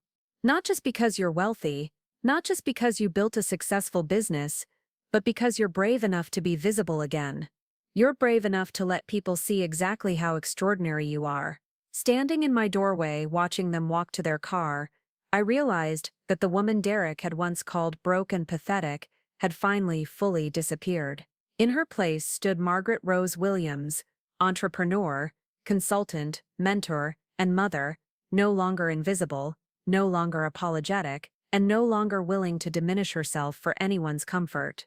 The transformation was complete, but the best parts of the story were just beginning. 6 months after the documentary aired, I stood in the construction trailer overlooking the Napa Valley site, where the Pinnacle Resort and Conference Center was taking shape. Through the windows, I could see workers installing the foundation for what would become the main kitchen facility, a 15,000 square foot culinary operation that I had designed from scratch, incorporating everything I'd learned during my Elegance catering years, and enhanced by innovations I'd only dreamed about decades earlier. James Peterson had been true to his word about the scope and compensation of the consulting project. My contract with Pinnacle was worth $2.8 million over 2 years, with performance bonuses that could bring the total to over $3 million. But more than the financial rewards, the project had restored something I hadn't realized I'd lost: a sense of professional purpose that went beyond personal security or family obligations. The resort project had also given me something unexpected: a platform to mentor the next generation of hospitality entrepreneurs. At James's suggestion, I had developed an internship program that brought 12 recent hospitality management graduates to work alongside me during the design and implementation phases. These young professionals, 8 women and 4 men from diverse backgrounds, reminded me daily why I had loved building Elegance Catering in the first place. Miss Williams called Jessica Park, one of my most promising interns, as she approached with a tablet full of kitchen workflow diagrams. The equipment vendors want to finalize the prep station configurations, but I think we should consider the accessibility modifications you suggested last week. Can we walk through the layout once more? Jessica was 26, recently graduated from the Culinary Institute of America, and possessed the same combination of perfectionism and innovation that I recognized from my own early career. Working with her and the other interns had reminded me that knowledge was only valuable when it was shared, that expertise unused was ultimately expertise wasted.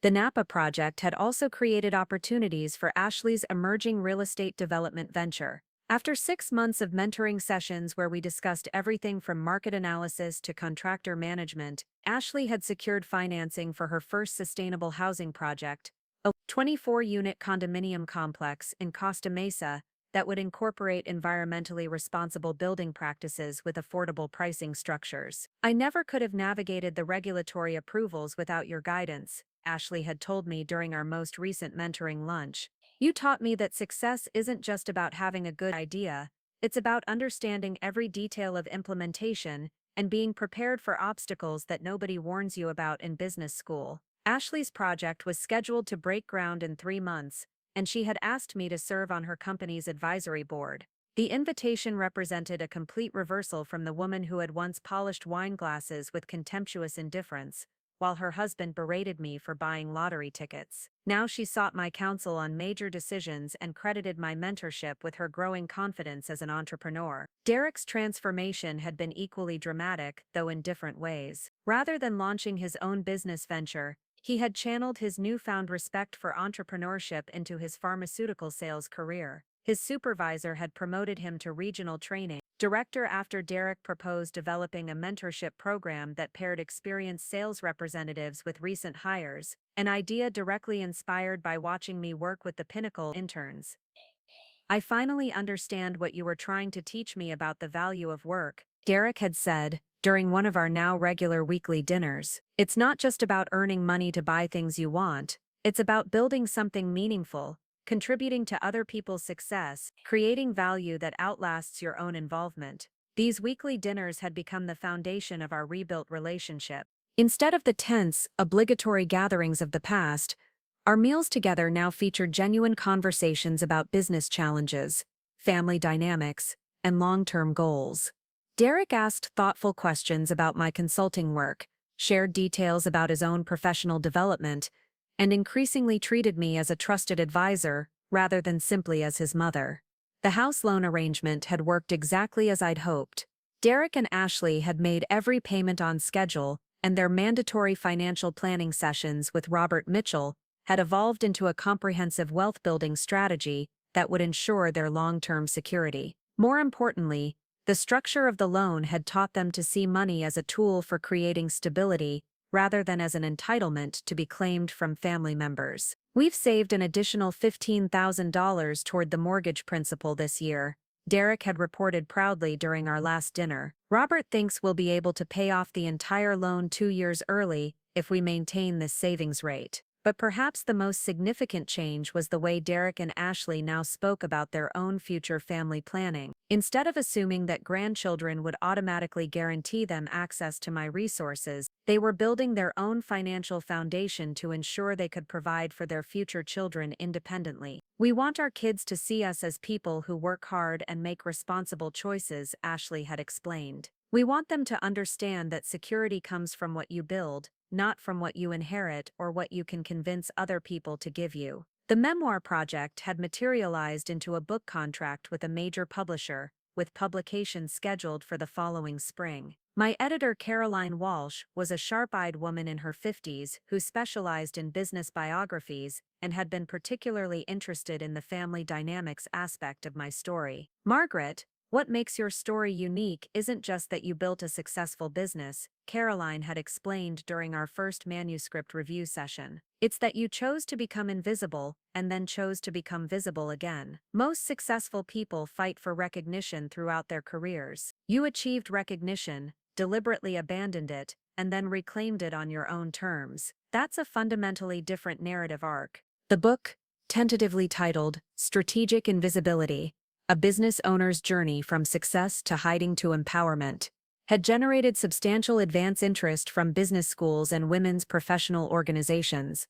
Caroline believed it would become required reading in entrepreneurship programs, particularly for courses focused on work-life balance and family-business dynamics. Writing the memoir had also provided unexpected therapeutic value.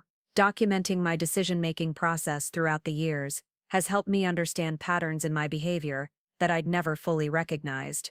I could see how my desire to protect Derek from the pressures of having a successful mother had gradually evolved into a habit of protecting everyone from my success, including myself. The most emotionally challenging chapter had been the one covering Derek's ultimatum and our subsequent estrangement.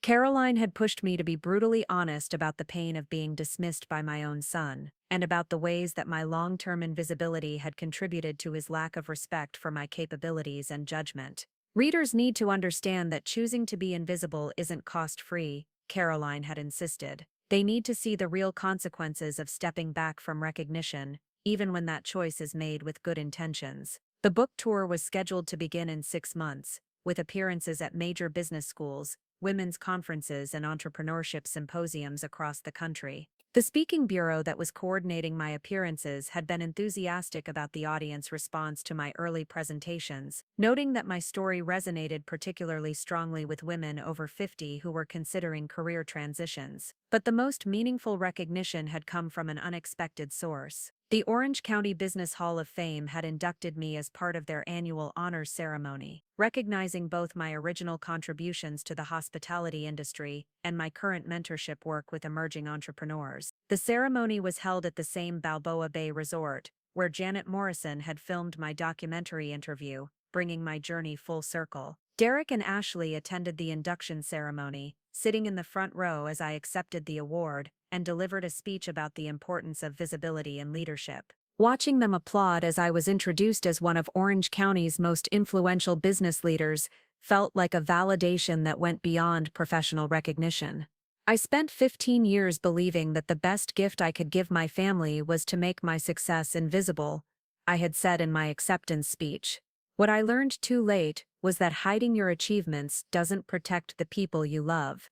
It deprives them of the opportunity to learn from your experience, to understand the value of hard work, and to take pride in what their family has accomplished. After the ceremony, Derek had surprised me by asking to take a photograph together in front of the Hall of Fame wall, where my plaque would be permanently displayed. "I want to frame this and put it in our house," he had said.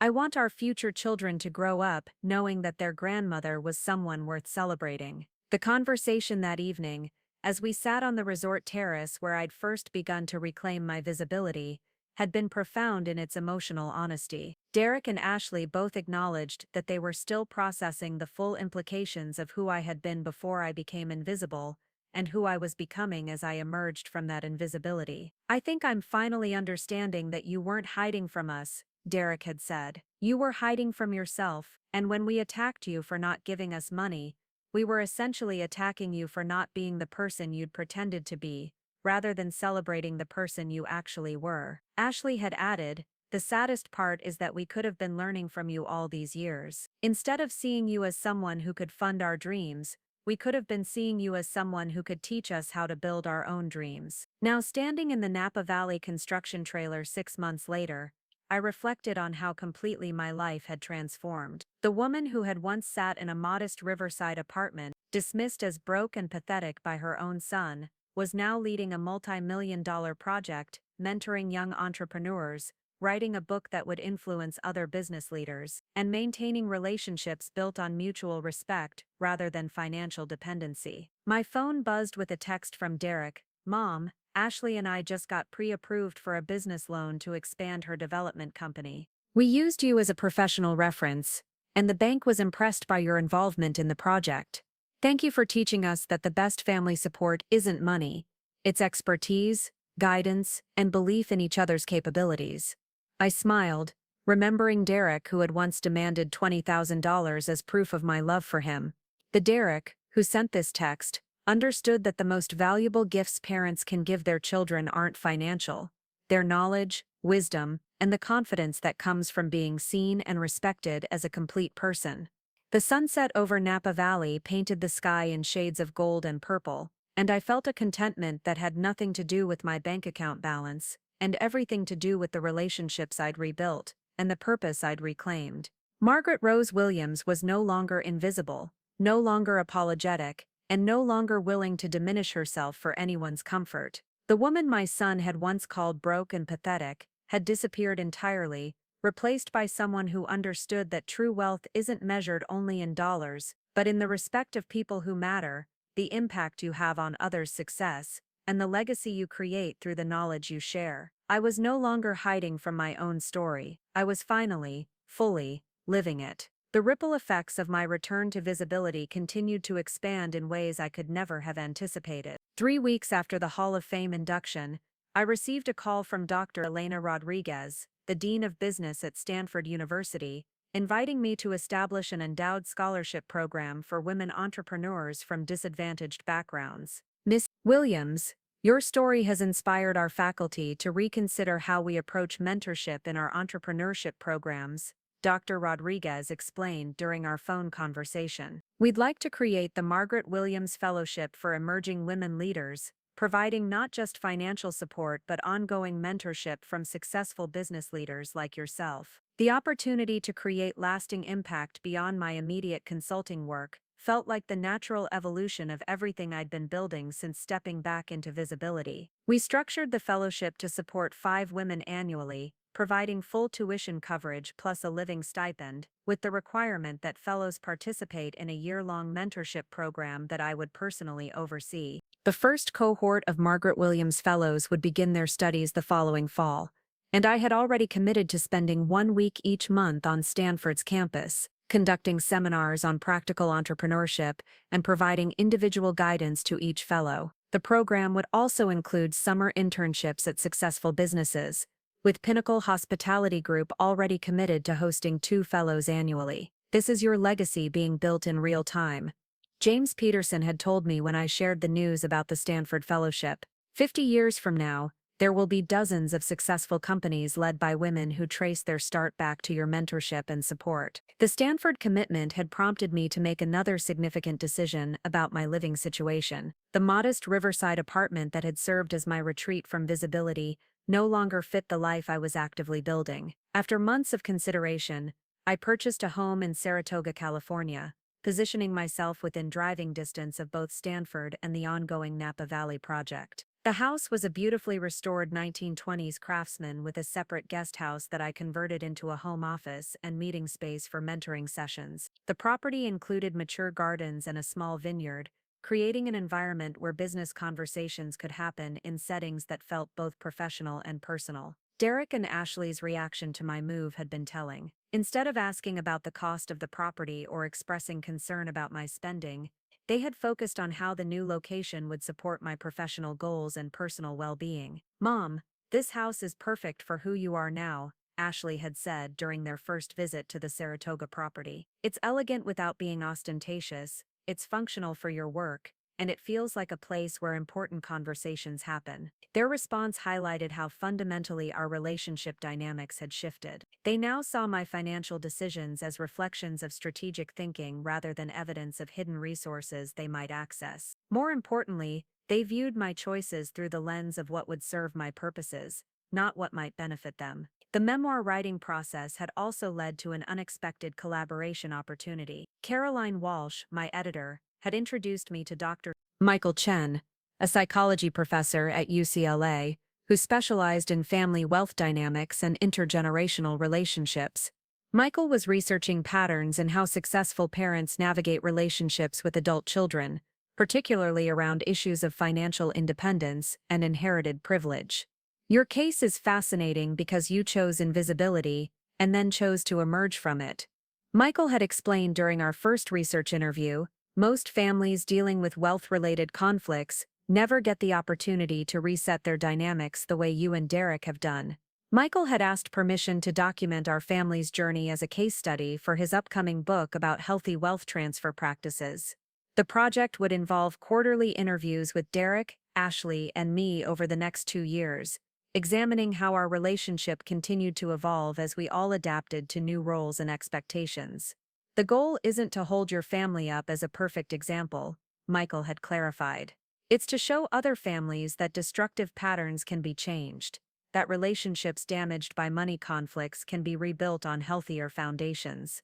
Derek had been initially hesitant about participating in academic research that would examine his past behavior, but eventually agreed when he understood that the project might help other families avoid similar conflicts.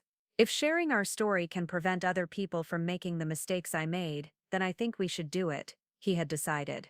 "Maybe some other son will read about how I treated you and realize he needs to change his approach before it's too late." The research project had already produced some interesting insights. Michael observed that our successful reconciliation had been built on several key factors: my willingness to establish boundaries and consequences, Derek's capacity for genuine self-reflection, and our mutual commitment to rebuilding the relationship on terms that honored both my autonomy and our family connection. "Many families in similar situations get stuck because one party wants to return to previous dynamics while the other insists on fundamental change," Michael noted. "Your family succeeded because everyone was willing to inhabit new versions of themselves." The Stanford Fellowship program had also connected me with other successful women who were using their resources and expertise to create opportunities for emerging leaders. Through the university's donor network, I met Patricia Huang, who had built and sold a technology consulting firm for over $50 million,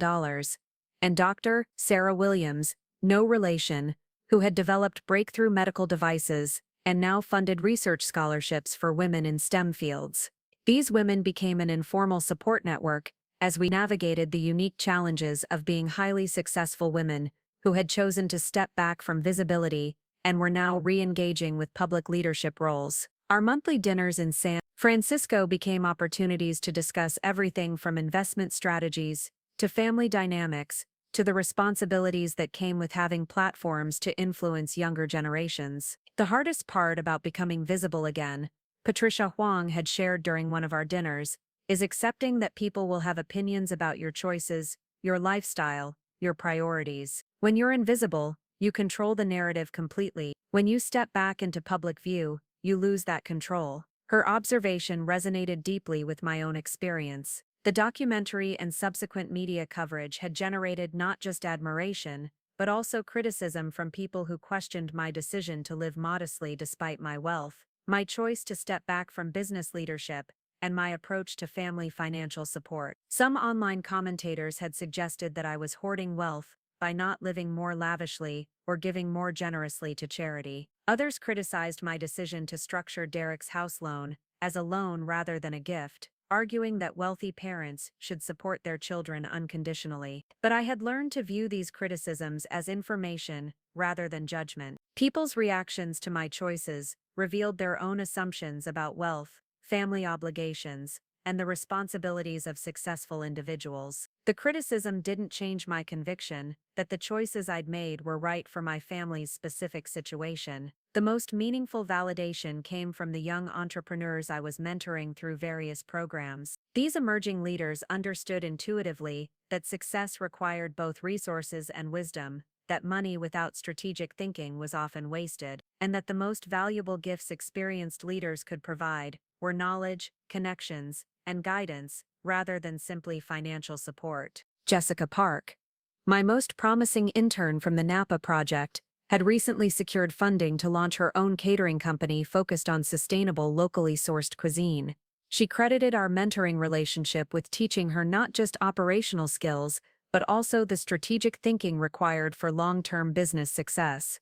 Miss Williams taught me that building a business isn't just about having a good product, Jessica had told a reporter who was writing about the new generation of hospitality entrepreneurs. It's about understanding your market, managing cash flow, building relationships with suppliers and clients, and maintaining quality standards even when you're scaling rapidly. Those lessons are worth more than any financial investment could be. Watching Jessica and the other young entrepreneurs I was mentoring build their own ventures reminded me daily why stepping back into visibility had been the right choice. My knowledge and experience only had value when they were shared, when they could influence other people's success and contribute to industries I cared about. The upcoming book tour had also created opportunities to influence policy discussions about women's entrepreneurship and small business development. I had been invited to testify before a congressional subcommittee examining barriers to women's business ownership, and to participate in a White House summit on economic empowerment for women over 50.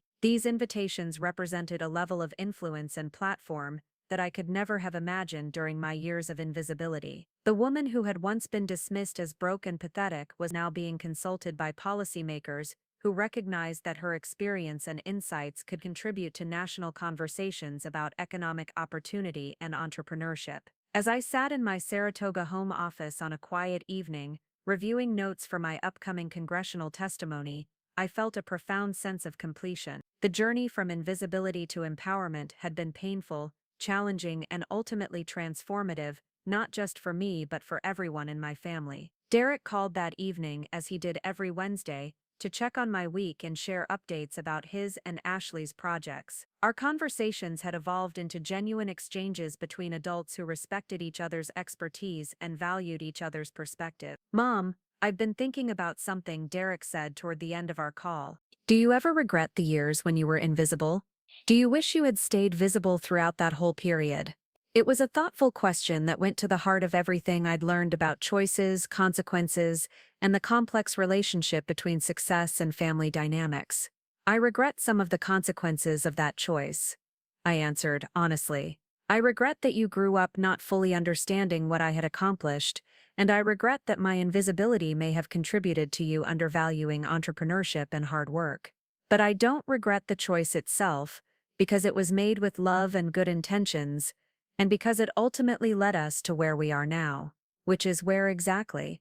Which is in a relationship built on mutual respect rather than assumptions, where we see each other as complete people rather than playing limited roles, and where we can support each other's growth without anyone feeling diminished or taken for granted. After we hung up, I walked out onto my garden terrace, looking up at stars that were visible here in ways they never had been in my riverside apartment or in the busy years when I was building Elegance Catering. The quiet was profound, but it was no longer the quiet of hiding. It was the quiet of someone who had found her voice, used it effectively, and now rested peacefully in the knowledge that her story was still being written, but on her own terms. Margaret Rose Williams was no longer invisible, no longer apologetic, and no longer willing to diminish herself for anyone's comfort. But more than that, she was finally living a life that honored both her achievements and her relationships, her independence and her connections, her past success and her continuing potential. The woman my son had once called broke and pathetic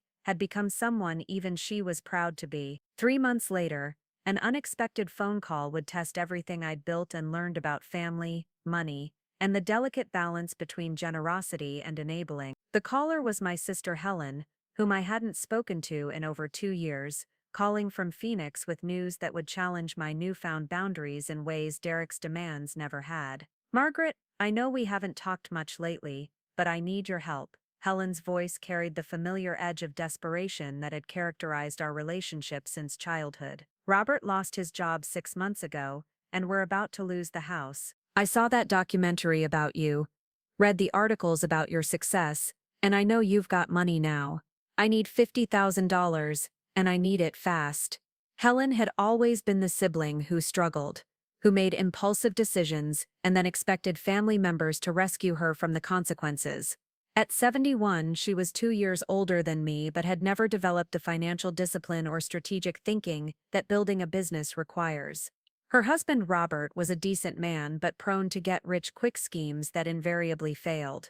"Helen, tell me what happened with Robert's job, and what you've done to address the situation so far." "What do you mean, what have we done? We've been looking for work but nobody wants to hire someone Robert's age. The unemployment benefits ran out, and we've been living on credit cards for 3 months. We owe $14,000 on cards, $28,000 on a second mortgage we took out last year, and we're 4 months behind on the primary mortgage." The financial picture Helen painted was dire, but it was also familiar.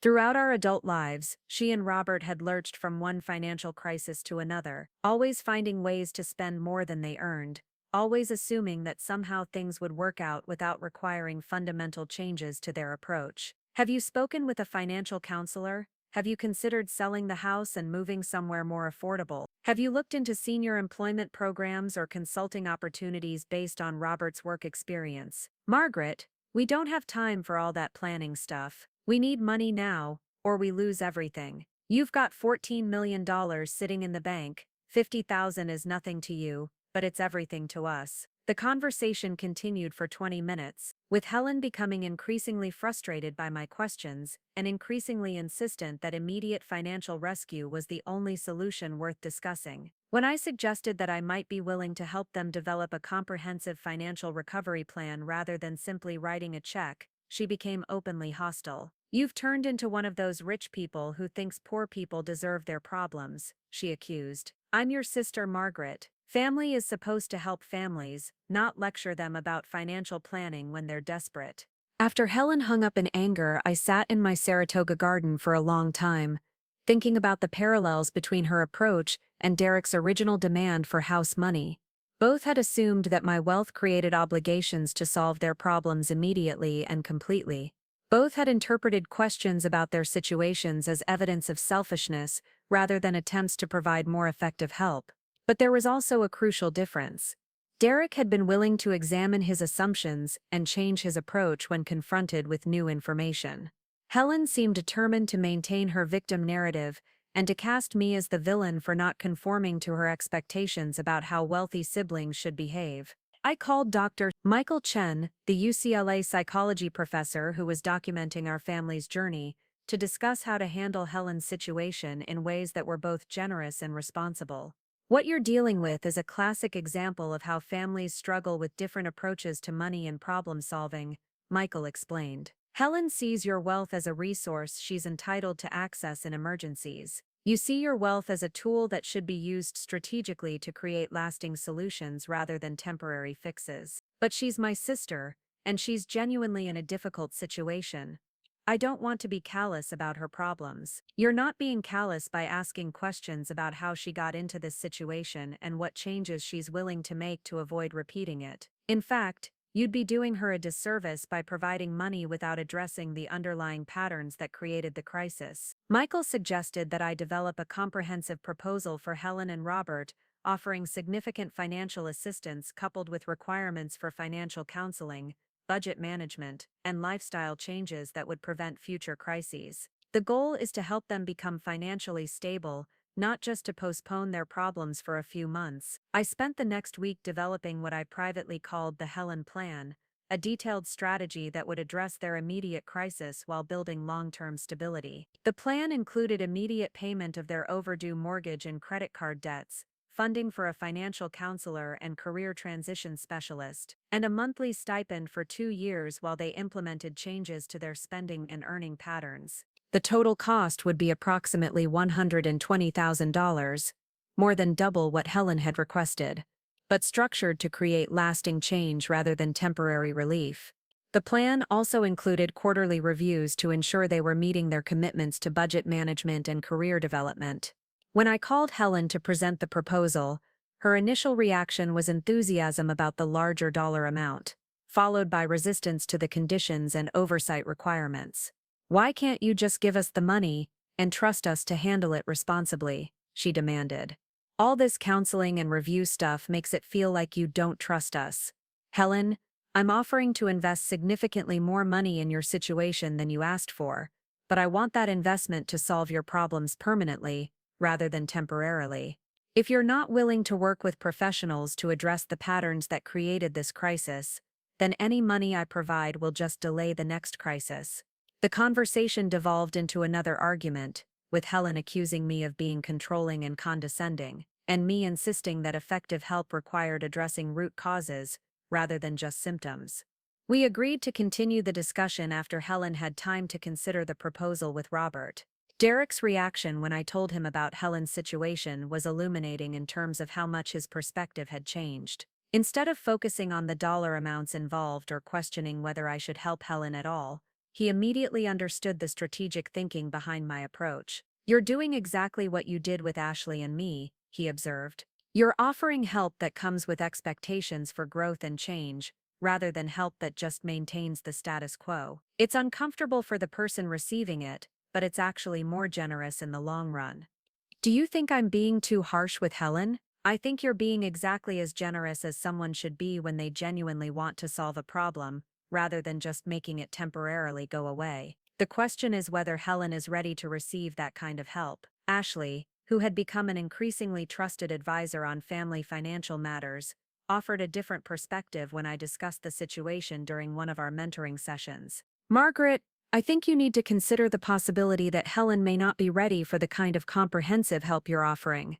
Some people need to experience more consequences before they're motivated to make fundamental changes. But she's 71 years old. How much time does she have to learn these lessons? Age doesn't automatically make someone ready for change.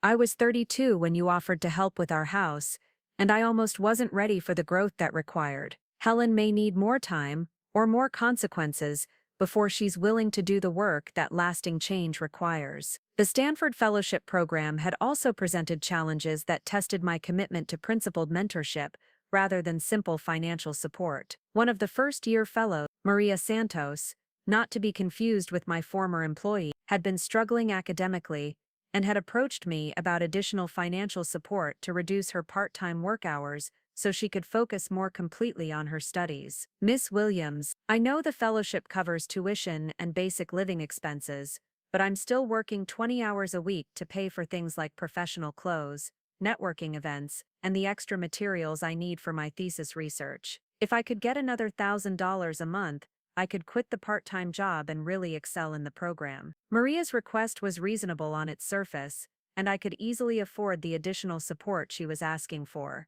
But my conversations with the Stanford faculty revealed that Maria's academic struggles were less about time constraints and more about study habits and time management skills that needed development regardless of her work schedule. Maria is intelligent and motivated, her faculty advisor had explained, but she hasn't yet learned how to prioritize effectively or how to absorb complex material efficiently. Simply giving her more time to study won't solve those underlying skill gaps. Instead of providing the additional money Maria had requested, I arranged for her to work with an academic coach and offered to pay for professional development workshops on time management and study skills. I also connected her with 2 previous fellowship recipients who had successfully balanced part-time work with academic excellence. Maria's initial reaction was disappointment, but after 3 months of working with the academic coach, her grades improved dramatically, and she reported feeling much more confident about her ability to manage competing demands effectively.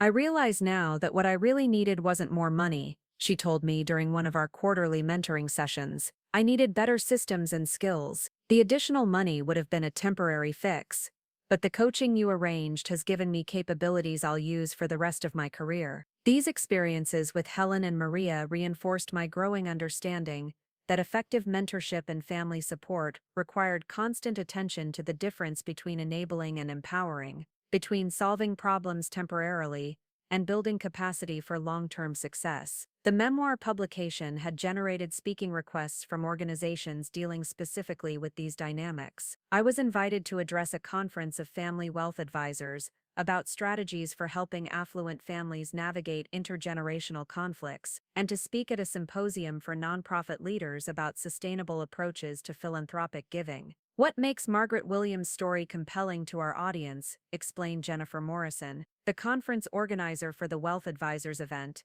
is that she's experienced both sides of family wealth dynamics. The invisible wealthy person trying to protect family relationships, and the visible wealthy person setting boundaries while maintaining generosity. My presentation to the wealth advisors focused on the importance of transparency in family financial relationships, arguing that secrets about wealth often created more problems than open discussions about money, expectations, and responsibilities. When family members don't understand your actual financial situation, they make assumptions that can damage relationships just as much as knowledge of your wealth might. I explained to the audience of financial professionals. The key is finding ways to be transparent about your resources, while also being clear about your values and expectations. The nonprofit symposium presentation addressed the challenges of philanthropic giving that created lasting change rather than perpetuating dependence. I shared case studies from my own giving, including the Stanford Fellowship Program and my support for several small business development organizations. The most effective philanthropy doesn't just provide resources, I argued. It provides resources coupled with education, mentorship, and systems that help recipients build their own capacity for long-term success. These speaking engagements had led to consulting opportunities with several foundations and family offices seeking to develop more strategic approaches to giving and family wealth management. The work was intellectually stimulating and financially rewarding, but more importantly, it allowed me to influence how other wealthy individuals approached the complex dynamics of money, family, and social responsibility. Helen eventually accepted my comprehensive assistance plan, though it took 6 months of family meetings and several conversations with a family therapist before she was ready to commit to the budget management and career development requirements. Robert proved more adaptable than I had expected, embracing the career counseling process and eventually finding part-time consulting work that utilized his decades of engineering experience. I never thought I'd say this, Helen admitted during one of our quarterly review meetings, but having someone hold us accountable for our financial decisions has been more helpful than I wanted to admit. We're making smarter choices now, not just because we have to, but because we understand why certain approaches work better than others. The success of Helen's financial recovery had prompted other extended family members to approach me with their own money challenges, creating a steady stream of opportunities to practice principled generosity. Each situation required careful analysis of the underlying problems, creative structuring of assistance that promoted growth rather than dependence, and ongoing monitoring to ensure that help was actually creating positive change. Derek had begun referring to me as the family financial therapist, a description that was both amusing and accurate. I had become the person that relatives consulted not just for emergency assistance, but for advice about major financial decisions, career transitions, and long-term wealth-building strategies. You've created something that didn't exist in our family before, Derek observed during one of our weekly dinners. You've made it possible for people to get help with money problems without feeling ashamed or diminished. That's a really valuable gift to give people. As I sat in my Saratoga home office late one evening, reviewing financial reports from the various family assistance programs I was funding, I felt a deep satisfaction that went beyond the numbers on the page. The money I had earned from building and selling Elegance Catering was now creating opportunities, solving problems, and building capacity for dozens of people whose lives were better because of how I had chosen to use my resources. But more than that, the journey from invisibility to empowerment had taught me that wealth without wisdom was hollow, that success without relationships was meaningless, and that the most valuable thing I could give anyone, family, mentees, or society, was the knowledge and systems that would help them build their own security and success. Margaret Rose Williams was no longer the woman who had been called broke and pathetic. She was someone who understood that true wealth included not just financial resources, but the wisdom to use those resources in ways that honored both individual dignity and collective well-being. And that understanding, hard-won through years of mistakes and growth, had become the foundation for a life that was finally, authentically, her own. Looking for more? We've got two amazing stories ready for you right on screen. If this one touched you, these are absolutely worth your time. Click to watch them now. And hey, subscribe and hit that bell to never miss our latest uploads.